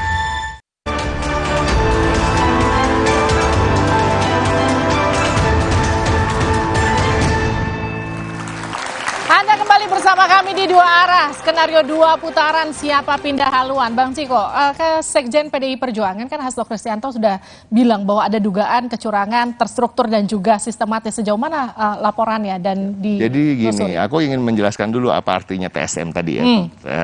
Terstruktur, sistematif dan masif itu artinya adalah ketika nanti kita ke MK, kita akan membuktikan bahwa ada unsur-unsur itu semua. Jadi nggak bisa itu dilaporkan ada TSM sekarang, nggak begitu. Jadi itu salah satunya yang kita laporkan ke Bawaslu, hanya salah satu itu strukturnya. Gitu. Kalau kita bilang sistematis kemana? Kita akan buktikan nanti ketika ratusan orang ditunjuk menjadi PJ, ya kan misalnya. Terus pemekaran provinsi sehingga menjadi 40 ya untuk memenuhi seperti ada persyaratan 20 provinsi itu kan harus minimal 20% untuk menang. Jadi bukan hanya 50% plus 1 loh untuk menang di satu putaran. Jadi ada keharusan untuk menang di 20 provinsi. Nah kemarin ini kan ada pemekaran provinsi nih, dan pemekaran provinsi itu 4 adanya di Papua. Nah ini itu yang akan dibilang TSM itu, tapi itu nanti di MK. Jadi ini semua adalah bagian-bagian dari menuju ke sana, dan ini sudah terlihat semua. Hampir terlihat, hampir utuh bahwa akan ada kecurangan-kecurangan di situ. Tadi yang seperti saya sampaikan tadi, jadi kecurangan-kecurangan itu tidak selalu harus melanggar aturan yang ada. Jadi ada adab dan etika-etika yang dilanggar, yang saya sebutkan Menko Erlangga, Menteri Zulkifli Hasan, Erick Thohir, Pak Listio Sigit Prabowo yang melakukan pemanggilan pada Aiman jam 12 malam, melakukan penangkapan terhadap Palti Huta Barat jam 3.30 pagi, ya kan seakan-akan ingin memberikan apa istilahnya ketakutan pada orang lain loh, bukan pada Palti. Jadi itu seakan ingin memberi contoh, kalau kamu berani bersuara, kamu akan diciduk jam 3 pagi. Itu yang kita tangkap, itu yang ditangkap masyarakat, ya kan? Not necessarily itu, yang paling tahu kan Polri, kenapa mereka melakukan itu jam 3.30 pagi menangkap orang karena postingan, kan aneh gitu ya. Nah ini hal-hal yang masyarakat bisa baca gitu ya, dan bisa baca sejak awal ketika Pak Prabowo sudah mengambil Gibran sebagai wakil presiden dan seorang anak presiden. Bang, jadi dianggap netralitas, ketidaknetralan ASN itu kemudian menguntungkan Anda? Mungkin Mas Ciko ini maunya teman-temannya kebal hukum semua kali ya. Jadi kalau misalnya ini adalah kasus hukum, ya kemudian penyelesaiannya adalah penyelesaian hukum. Artinya kan kayak begitu ya. Atau jangan-jangan justru misalnya nanti ya paslon yang ini menang gitu ya. Kemudian itu dulu kemudian Huta Barat itu teman-temannya kita dibilang sama-sama mendukung Pak bebas Jokowi hukum ya. Dengan Palti. Seolah-olah udah pasti nggak melakukan apa-apa, sudah pasti ini adalah tindakan-tindakan yang represif lah disebutnya. Kalau kamu mau bicara gitu kebal hukum, Sheryl Tanzil kemarin menfitnah Pak Mahfud di televisi bersama saya. Dia mengatakan Pak Mahfud keliling untuk isu pemakzulan, keliling ke kantor-kantor membicarakan isu pemakzulan. Itu bukan fitnah apa? Apakah Sheryl Tanzil sekarang ditahan? Tidak. Apakah dia ditangkap jam 3 pagi? Tidak, Palti Huta Barat yang teman kita Uki, ingat teman kita yang berjuang untuk Pak Jokowi waktu itu. Oke. Ya, saya kemarin itu juga, ini udah agak out of topic ya. Saya kemarin juga saya juga sudah nanya kok sama Cheryl Tansil ya. Apa statement yang benarnya itu seperti apa? Kamu nonton aja, nggak usah ditanya, nonton aja full TVRI di YouTube itu. Dia bilang ya, dan saya lihat kok di TVRI bahwa dia bilang menurut headline. Nggak ada dia ngomong headline. Cuman ya yang beredar di media itu videonya dipotong. Menurut headline itu nggak ada di video-video yang beredar. Di TV juga. Gitu. Dan saya sarankan sih kayak begini Mas Ciko. Kalau memang dirasa melanggar hukum ya maka dilakukan langkah hukum kayak begitu. Ini kan sebenarnya cuma kerja-kerja elektoral aja gua dicurangin. Dicurangin ya. Siapa yang tidak netral itu diarahkan untuk memenangkan semua orang bisa tahu. Saya ke panelis kita Bang Fadli. Kita kalau bicara soal isu-isu kecurangan itu hampir ada di tiap pemilu. Ya soal kecurangan memang ada hal yang penting sebetulnya. Bagaimana kemudian narasi kecurangan itu dikaitkan dengan sistem pemilihan 1 putaran atau 2 putaran. Itu jangan-jangan ini bagian dari upaya untuk kemudian untuk membiarkan kecurangan terjadi sehingga pemilihan presidennya menjadi 1 putaran. Itu tidak bisa dilihat sebagai sesuatu di ruang kosong sebetulnya. Apa yang disampaikan Bang Ciko tadi misalnya soal kecurangan itu nanti kita akan tunggu di MK saja, menurut saya tidak sepenuhnya tepat juga. Justru sekarang kemudian Bawaslu diminta bekerja. Kalau memang kecurangan itu ada, ya harus dilaporkan. Itu, kalau aku potong sebentar nggak? Tadi yang aku katakan adalah kita melaporkan kecurangan-kecurangan itu sekarang dan Bawaslu untuk bekerja. Tapi kalau untuk membuktikan soal TSM itu nanti di MK. Betul, termasuk juga unsur-unsur TSM itu juga mesti didorong kepada Bawaslu sekarang. Karena Bawaslu itu punya kewenangan yang luar biasa. Bang Huda dan teman-teman hampir semua partai politik pengusung pasangan calon presiden kan dulu yang membuat undang-undang pemilu ini memberikan kewenangan luar biasa kepada Bawaslu. Bawaslu bahkan bisa sampai mendiskualifikasi pasangan calon, Bang. Jadi saya kira Bawaslu mesti didorong untuk bekerja. Jangan kemudian kalau dilaporkan tidak diproses, ributnya malah di luar. Tapi datangin lagi Bawaslu. Kalau Bang Ciko, Mas Uki, Pak Huda dengan tim hukumnya yang datang ke Bawaslu, mendesak Bawaslu, itu akan jauh lebih mapan untuk kemudian mendorong Bawaslu bekerja. Nah sekarang kan yang terjadi laporannya tidak banyak datang ke Bawaslu, tapi ribut di mana-mana soal kecurangan. Nah ini yang kemudian harus dikoreksi juga di sisa masa kampanye. Nah yang kedua soal 1 putaran atau 2 putaran, bagi saya aneh juga dalam masa kampanye, tapi narasinya adalah Pilpres akan hanya 1 putaran gitu. Dan kemudian hanya merujuk soal 50% plus 1 saja. Padahal kalau kita baca konstitusi, Mbak Livi, konstitusi itu sebetulnya menginginkan pemilihan presiden itu 2 putaran. Kenapa? Karena pemilihan presiden dalam konstitusi kita itu menghendaki presiden terpilih itu mesti mayoritas mutlak suaranya. Maaf saya potong, tapi gini, narasi salah satunya yang kemudian muncul di permukaan kan kalau 1 putaran itu lebih irit. Gak benar juga. Kalau soal lebih irit atau tidak, kan itu bukan esensi dari bagaimana kita berupaya mewujudkan penyelenggaraan pemilu yang berkualitas. Penyelenggaraan pemilu yang kualitas representasinya betul-betul jujur, betul-betul adil gitu. Kalau hanya soal biaya, ya pemilu, demokrasi memang perlu cost. Saya ke Bang Huda. Bang Huda, jadi dari awal memang pasangan Amin tuh sudah memprediksi bahwa Pilpres itu akan berlangsung 2 putaran? Pasti 2 putaran, karena ini tiga pasangan. Dan secara konfigurasi politik dan hasil survei sekali lagi, kalau Mas Uki membaca hasil survei dari semua lembaga yang disebutkan, menurut saya salah kalau disimpulkan hanya 1 putaran. Jadi sekali lagi 2 hal ya. Kalau ada yang masih ngomong 1 putaran, saya kira ini 1 provokasi. Yang kedua, panik.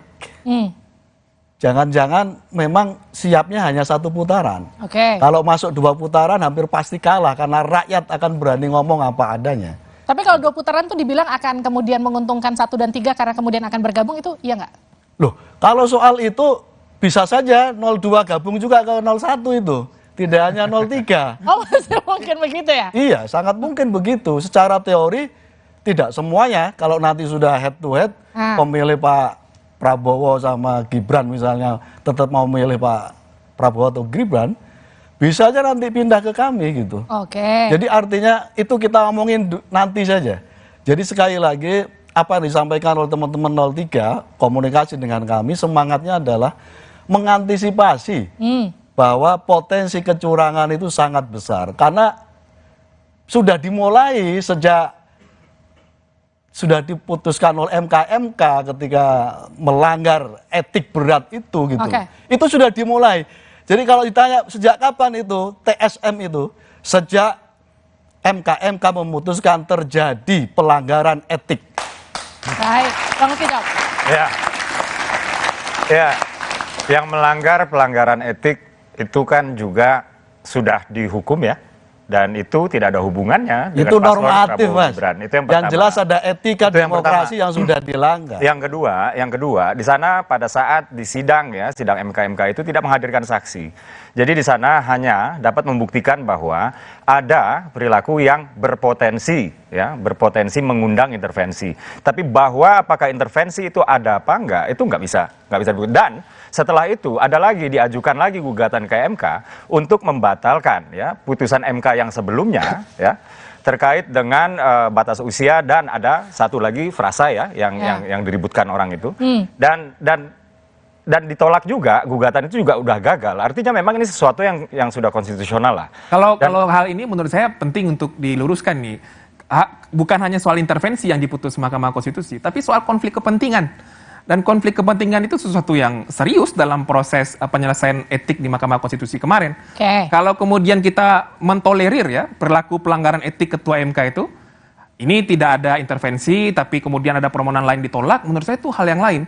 Tapi dari permohonan yang diajukan oleh seorang mahasiswa yang tidak ada hubungannya dengan kontestasi pemilihan presiden, yang membuat Ketua MK yang namanya Anwar Usman itu dipecat, ada konflik kepentingan yang sudah terbukti. Jadi kalau kemudian kita coba membangun narasi mentolerir itu, kita sedang menurunkan standar etik negarawan menurut saya. Iya.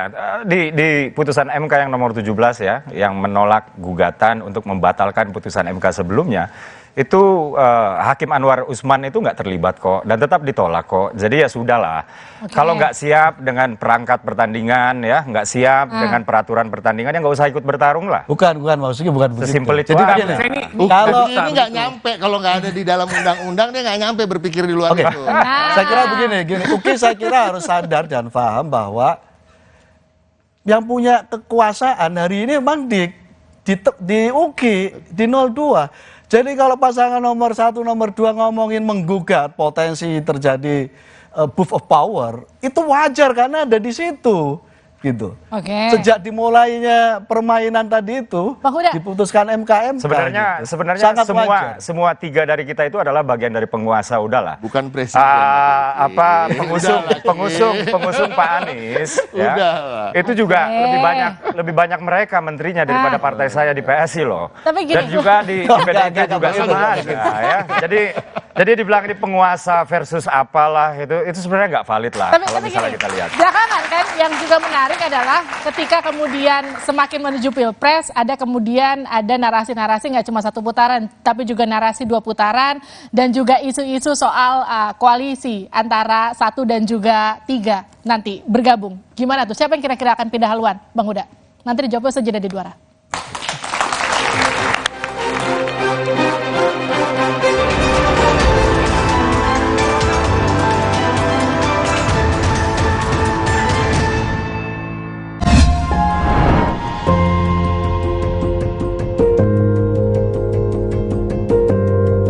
Kompas TV, Rumah Pemilu.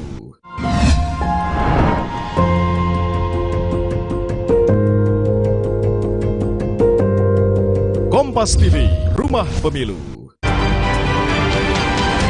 Kompas Update dipersembahkan oleh Prenagen, nutrisi lengkap ibu dan buah hati.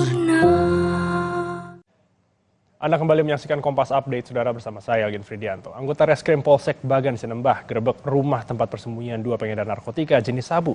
Selain barang bukti sabu, polisi menemukan bong dari rumah tersangka.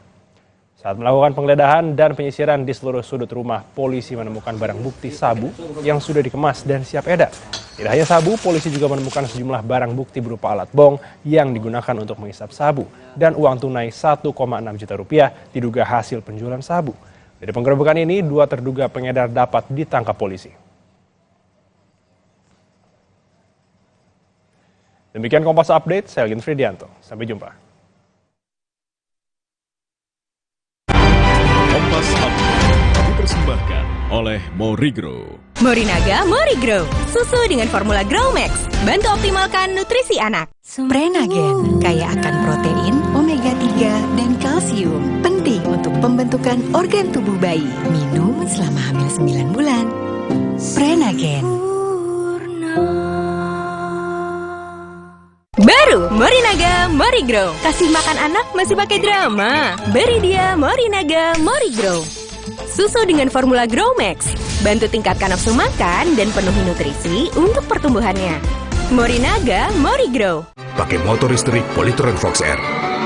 Gak capek nyetir. Gak capek ke bengkel. Gak capek antri bensin. Baru motor listrik Polytron Fox R. Jalan yuk! Usia nambah, gerak susah ya. Kesehatan sendi harus diperhatikan. Rajin gerak badan tak berlebihan. Bila perlu, minum Wellmove. Diproduksi dengan teknologi modern, higienis, dan halal. Wellmove, bergerak itu nikmat. Untuk membantu atasi capek, pegal, dan nyeri otot, pakai Hotin Cream. Kalau untuk meredakan nyeri sendi, rematik dan keseleo, nah, itu pakai Hotin DCL baru. Bahan aktif DCL-nya efektif mengobati rematik, lindung, dan nyeri sendi. Hotnya Hotin banget deh. Dunia terus berputar.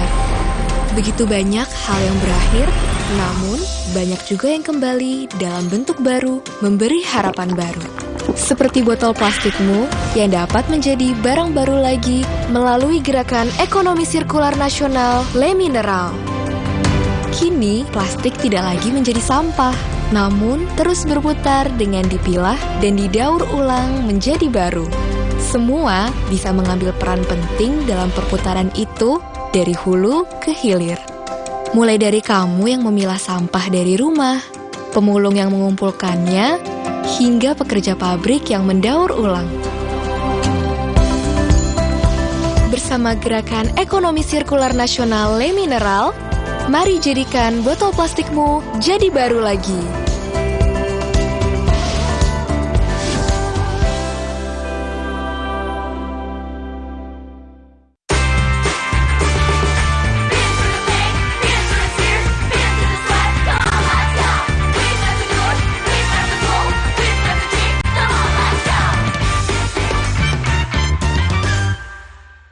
Suatu hari, sekeluarga nonton TV. Tiba-tiba, tembok rembes, plafon netes. Nippon Elastex 3-in-1 siap beresin.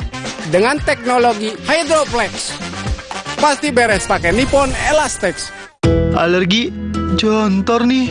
Aku biduran, obatnya yang depannya Indal CTN bisa dibeli tanpa resep dokter. Indal CTN, komposisi anti alerginya redakan alergi. Indal CTN.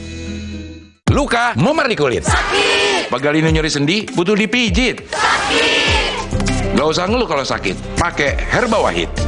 Herba Wahid, minyak herbal berkhasiat. Herba Wahid, minyak gosok, urut dan pijit. Wahid. Minum Renovit, dilengkapi dengan 12 vitamin dan 13 mineral, siap bantu jaga kesehatan tubuh. Siapkan Renovit, siapkan dirimu selalu. Renovit, siap jaga kesehatan. Produksi Konimax. Pakai motor listrik Polytron Fox R. Gak capek nyetir. Gak capek ke bengkel. Gak capek antri bensin. Baru motor listrik Polytron Fox R. Nama saya Yanti. Saya bekerja sudah 27 tahun di pabrik Aqua yang didirikan Pak Tirto. Kami betah, soalnya Aqua selalu kasih 100% buat kami. Aqua juga jaga sumber airnya supaya 100% murni. Seperti Aqua, kami berdedikasi 100% untuk Indonesia. Aqua, 100% murni, 100% Indonesia. Buat gue, cuma ada satu kecap. Kecap sedap kedelai hitam spesial. Hitam kecapnya pekat, ngebersih mulut. Lumer di lidah. Lebih kental, lebih wangi. Sedap. Wilgos approve. Kecap sedap kedelai hitam spesial. Looks good, tastes good. Dari Wings Food.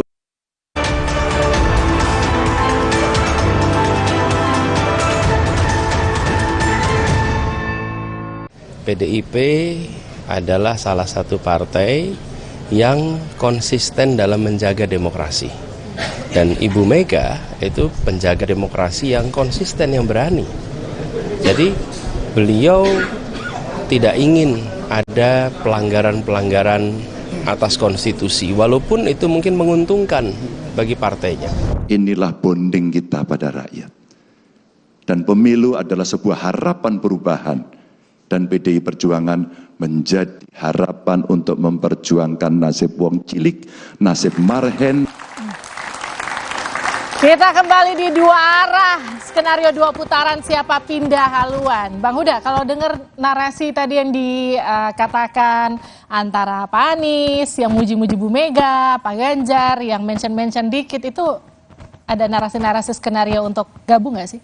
0103. Mas Anies objektif ya mengapresiasi Bu Mega dan waktu itu momentumnya waktu hari ulang tahun PDIP.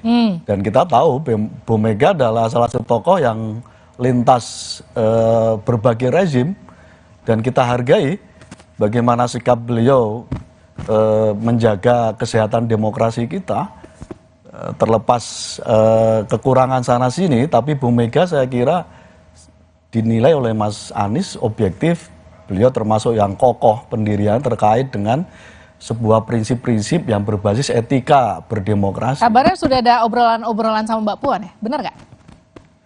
Kalau tuh ada obrolan mungkin sifatnya pribadi-pribadi ya. Saya misalnya di DPR RI ketemu dengan teman-teman satu komisi saya di Komisi 10 yang ngobrol gitu. Dan itu biasa saja. Tapi secara kelembagaan kita sama sekali, secara kelembagaan Timnas misalnya Timnas Amin dengan TKN Mas Ciko gitu. TPN mohon maaf, relatif belum ada obrolan secara resmi. Jadi sekali lagi saya ingin mengatakan bahwa kalau ada diskusi yang sifatnya misalnya dua arah dan kelihatan akrab, sekali lagi semangatnya kami tidak ingin kecurangan demokrasi ini berlanjut pasca keputusan MK. Jadi masih lirik-lirikan ya menuju 2 putaran ya? Kira-kira gitu bahasanya ya? Iya, karena kita butuh, sekali lagi kita tidak ingin ada rezim yang ugal-ugalan. Baik. Menggunakan segala cara untuk satu putaran. Baik, saya ke Bang Ciko. Bang Ciko, di sebelah ada PKB, ada Nasdem, oke lah ya kalau ke PDIP. Tapi kalau PKS gimana? Emang mungkin? Semuanya mungkin ya kan, tapi ini kan kita nggak bicara sekarang, kita sekarang fokus semuanya untuk memenangkan Pak Ganjar dan Pak Mahfud untuk menjadi Presiden Republik Indonesia. Bahkan kita berupaya untuk 1 putaran, walaupun trennya memang adalah memasuki putaran kedua. Tapi tadi soal mungkin nggak mungkin, saya akan jawab pendek aja.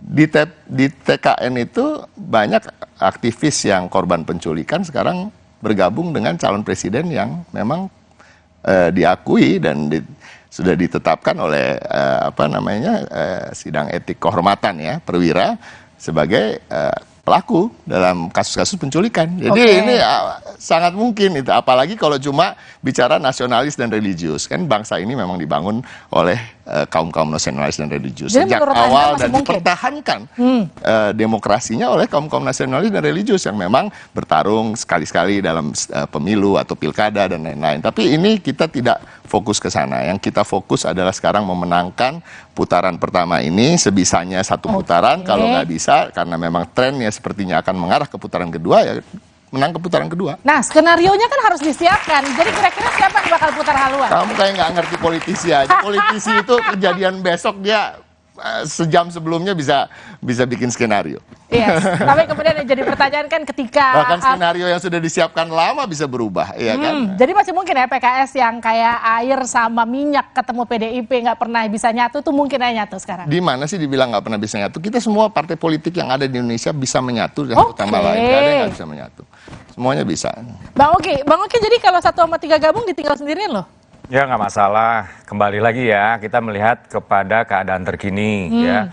Keadaan terkini itu artinya apa? Kita melihat lagi kepada survei. Kalau kita melihat simulasi 2 ya, paslon ya, melawan paslon nomor 3 kita menang, melawan paslon nomor 1 kita juga menang. Nah, kami cuma tahu ya bahwa nanti kalau misalnya masuk putaran 2 itu klaim ya, itu tapi kemudian sebentar dulu dong. Tapi kemudian akan ada manuver-manuver untuk berkoalisi. Tapi yang kami yakini ya, kalaupun nanti ada perkoalisian itu bukan antar paslon, tapi antar paslon yang masih bertahan ke putaran kedua dengan partai-partai yang pernah mendukung paslon yang tidak lolos ke putaran kedua. Oh, jadi pecahan menurut? Pecahannya akan seperti itu, Kenapa kami gitu? yakini. Ya, karena memang begitulah logika politik saya mengatakan, dan intuisi politik kami di TKN mengatakan seperti itu. Kalau memang terjadi 2 putaran, tapi kami yakini nggak terjadi 2 putaran. Klaim-klaim gimana maksudnya Bang Huda? Ya klaim, UKI mengklaim bahwa akan terjadi 1 putaran, pasti menang kalau nanti rivalnya dengan 01 atau dengan 03 gitu. Itu klaim sepihak. Dan tidak ada basis objektivitasnya. Itu survei Pak Huda. Jadi survei-survei sekarang, mungkin Pak Huda belum baca ya, itu juga melakukan simulasi 2 paslon Pak Huda. Dan di simulasi 2 paslon tersebut, ya misal simulasi A antara paslon 2 dengan paslon 3. Yang menang kami. Antara paslon 2 dengan paslon 1. Yang menang juga kami. Nah, kemudian cairnya itu nanti, itu akan ditentukan oleh manuver-manuver. Itu survei internal Mas Uki, kami juga punya survei sendiri. Enggak, itu survei kredibel Mas Pak Huda. Loh, Pak Huda bisa survei yang tadi dibilang kredibel, Mas Uki salah baca. Loh, kok salah baca sih? Loh, semua lembaga survei yang tadi Anda bilang kredibel. Mungkin Pak Huda. Itu survei. Pak Huda, potensinya 2 putaran. Terlalu banyak baca survei internal sehingga terjebak di echo chamber-nya sendiri. Bacalah survei-survei yang kredibel ya. Saya kasih ya, misalnya indikator, misalnya LSI, misalnya betul, itu 2 putaran itu, bukan 1 putaran. Ketika memaparkan soal hasil surveinya, dia bilang terjadi stagnansi. Iya, memang betul. Karena memang ada pemilih yang tidak tahu dan tidak jawab. Sebelum debat capres, itu karena masih ada yang tidak tahu dan tidak jawab ya, dan tidak tahu tidak jawab ini pada saat hari H ya, itu kalau misalnya kita memakai logika statistik, dengan dia yang jumlahnya sudah semakin mengecil dan semakin mengecil, nanti distribusinya nggak akan beda jauh dengan pola yang sudah ada sekarang. Dan itulah memang fakta yang hard truth. Ya, kan? Itulah fakta hard truth yang memang harus kita terima. Sehingga ketika mereka melakukan kecurangan, tidak dicurigai. Sekali lagi, Uki salah membaca survei. Kelihatannya harus ketemu langsung sama ownernya. Kalau indikator ketemu sama Burhan, kalau sama Anda. Tidak produktif diperdebatkan di tengah masa kampanye yang masih berjalan ya. Bagi publik sebetulnya, pemilihan presiden dengan 3 pasangan calon itu hampir tidak mungkin 1 putaran. Sebab kan tidak hanya soal 50%. Tadi Bang Ciko sudah sebut, ada jumlah minimal suara 20% yang harus dipenuhi oleh pasangan calon di lebih setengah jumlah provinsi. Kalau jumlah provinsi sekarang 38, artinya harus ada 20 provinsi yang suaranya pasangan calon itu lebih 50% dan minimal di 20 provinsi 20%. Itu kan berat, sebab lebih dari 50% pemilih di Indonesia itu adanya di Pulau Jawa. Pulau Jawa itu jumlah provinsinya cuma 6. Sementara Sumatera ada 10 provinsi, ada Kalimantan, ada Sulawesi, Papua, dan lain-lain. Jadi kalau sekarang misalnya ingin mengarahkan pemilihan presiden atau membangun narasi pemilihan presiden 1 putaran, menurut saya itu bisa berpotensi memunculkan misinformasi ke publik. Akan jauh lebih baik menurut saya dalam masa kampanye yang masih cukup panjang. Ini masih lebih dari 20 hari, Mbak Livi. Sampaikanlah apa gagasannya untuk masyarakat. Apa kemudian yang harus dilakukan untuk menyelesaikan persoalan-persoalan masyarakat. Dan masih banyak variabel-variabel yang potensial akan mempengaruhi pilihan pemilih. Debat capres dan cawapres masih ada 2 kali lagi. Masih ada kampanye rapat umum pun belum dimulai. Tapi masih banyak variabelnya. Kalau bicara soal mungkin nggak mungkin, kalau menurut Bang Fadli sendiri, gagasan keberlanjutan 03 mungkin nggak akan gabung dengan gagasan perubahan 01? Keberlanjutan sama perubahan aja jelas-jelas sudah beda. Saya yakin ya soal koalisi itu tidak akan mungkin dibicarakan sebelum hasil pemilu 14 Februari diumumkan secara resmi oleh KPU. Itu tidak akan mungkin dilakukan. Sebab sekarang 01, 02, 03 pasti akan bekerja keras untuk kemudian meraih suara semaksimal mungkin di pemilihan presiden putaran pertama. Sekarang gini jadi pertanyaan, kenapa kemudian narasi yang dibangun kalau bicara soal pindah haluan itu cuma 1 ke 3, 3 ke 1, nggak ada tuh ngomongin 1 ke 2, 3 ke 2, itu kenapa gitu? Nanti dijawabnya saja dari Dua Arah.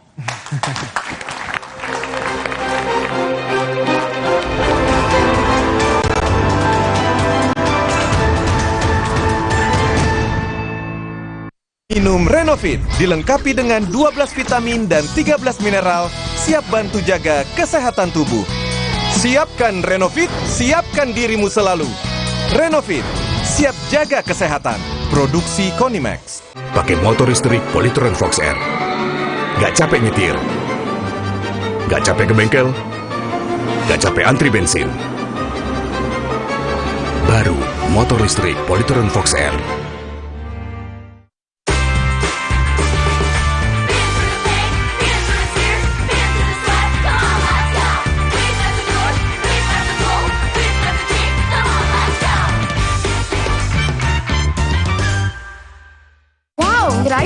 Taunya Fresh Care Smash yang lagi viral. Fresh Care Smash 4-in-1. Tren baru, double inhalernya unik, nonjok segernya. Bisa buat ngerok, sampai pijit. Keren dan stylish. Fresh Care Smash, ekspresikan gayamu. Inovasi baru dari Hotin. Hotin Go. Oles, go. Roll on, go. Pijat, go. Nggak sentuh langsung, nggak bikin tangan panas. Hotin Go. Hotnya in, langsung go. Nama saya Yanti. Saya bekerja sudah 27 tahun di pabrik Aqua yang didirikan Pak Tirto. Kami betah, soalnya Aqua selalu kasih 100% buat kami.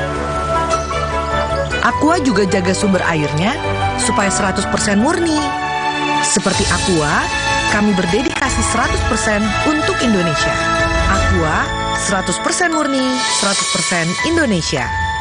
Minum Renovit, dilengkapi dengan 12 vitamin dan 13 mineral, siap bantu jaga kesehatan tubuh. Siapkan Renovit, siapkan dirimu selalu. Renovit, siap jaga kesehatan. Produksi Konimax. Pakai motor listrik Polytron Fox R. Gak capek nyetir. Gak capek ke bengkel. Gak capek antri bensin. Baru motor listrik Polytron Fox R.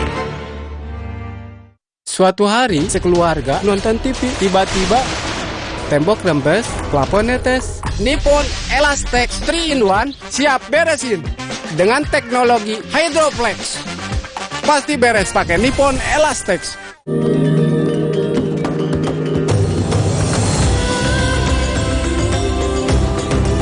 Every day for 20 years, we have been helping keep Indonesians healthy and happy. Helping Indonesians for a prosperous Indonesia to help strengthen your immune system. Drink UC 1000 vitamin with 1000 milligrams of vitamin C. Healthy inside, fresh outside.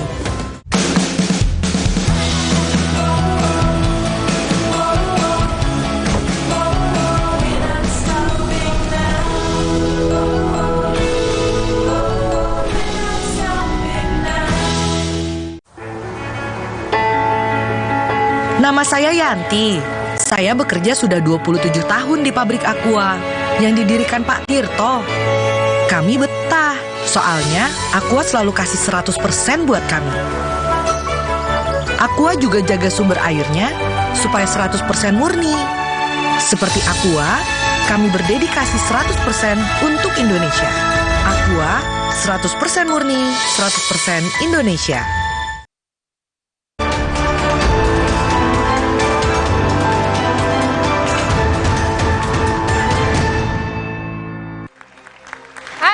Bersama kami di Dua Arah, skenario 2 putaran. Siapakah yang pindah haluan? Pertanyaan saya tadi ke Bang Fadli. Kalau bicara soal pindah haluan, kenapa narasi yang terbangun cuma 1 ke 3, 3 ke 1? Nggak ada tuh ngomongin 1 ke 2 atau 3 ke 2? Ya, kita kan tidak tahu semua percakapan di balik meja ya atau di balik layar. Dan tentu saja intensi dari elit partai politik semuanya kan sekarang pasti masih cair saja. Sebab ini masih masa kampanye, Mbak Livi. Kalau sekarang misalnya masing-masing elit politik, baik dari 01, 02, 03 menyatakan sikap akan berpindah haluan, itu tentu akan mempengaruhi lagi konfigurasi pemilih. Jadi saya kira ini masih coba untuk melihat kemungkinan berdasarkan hasil data awal atau informasi awal dari beberapa hasil survei. Nah, dalam beberapa survei kan memang 02 unggul ya hasil surveinya. 01 dan 03 kan angkanya tipis dan punya fluktuatif yang kemudian berganti-ganti. Dan saya kira itu hal yang normal saja, sebab proses pemilihannya masih terbilang cukup panjang, masih 20 hari lagi masa kampanye, dan tentu masing-masing pasangan calon masih berusaha untuk kemudian memanfaatkan dinamika pemilih yang saya kira masih potensial akan terjadi signifikan. Oke, saya ke Bang Siko, 25 hari jelang pemilu. Kalau dari hasil lembaga survei, pasangan Ganjar Mahfud kan masih ada di peringkat ketiga. Optimis nggak bakal lolos 2 putaran?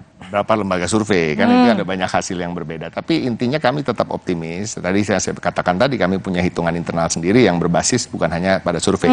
Yang kedua, kita tidak akan mengubah strategi, dan kita kita tetap canvassing door to door, menghadirkan capres dan cawapres kita, dan kita bisa lihat Pak Ganjar ini kalau dibanding paslon yang lain adalah capres yang paling sering turun ke masyarakat gitu, belusukan gitu. Jadi ukuran-ukuran yang ditampilkan oleh lembaga-lembaga survei akhir-akhir ini yang cukup aneh menurut kami, ya agak kami kesampingkan dulu dan kita lebih fokus untuk tetap jalan dan bergerak ke bawah.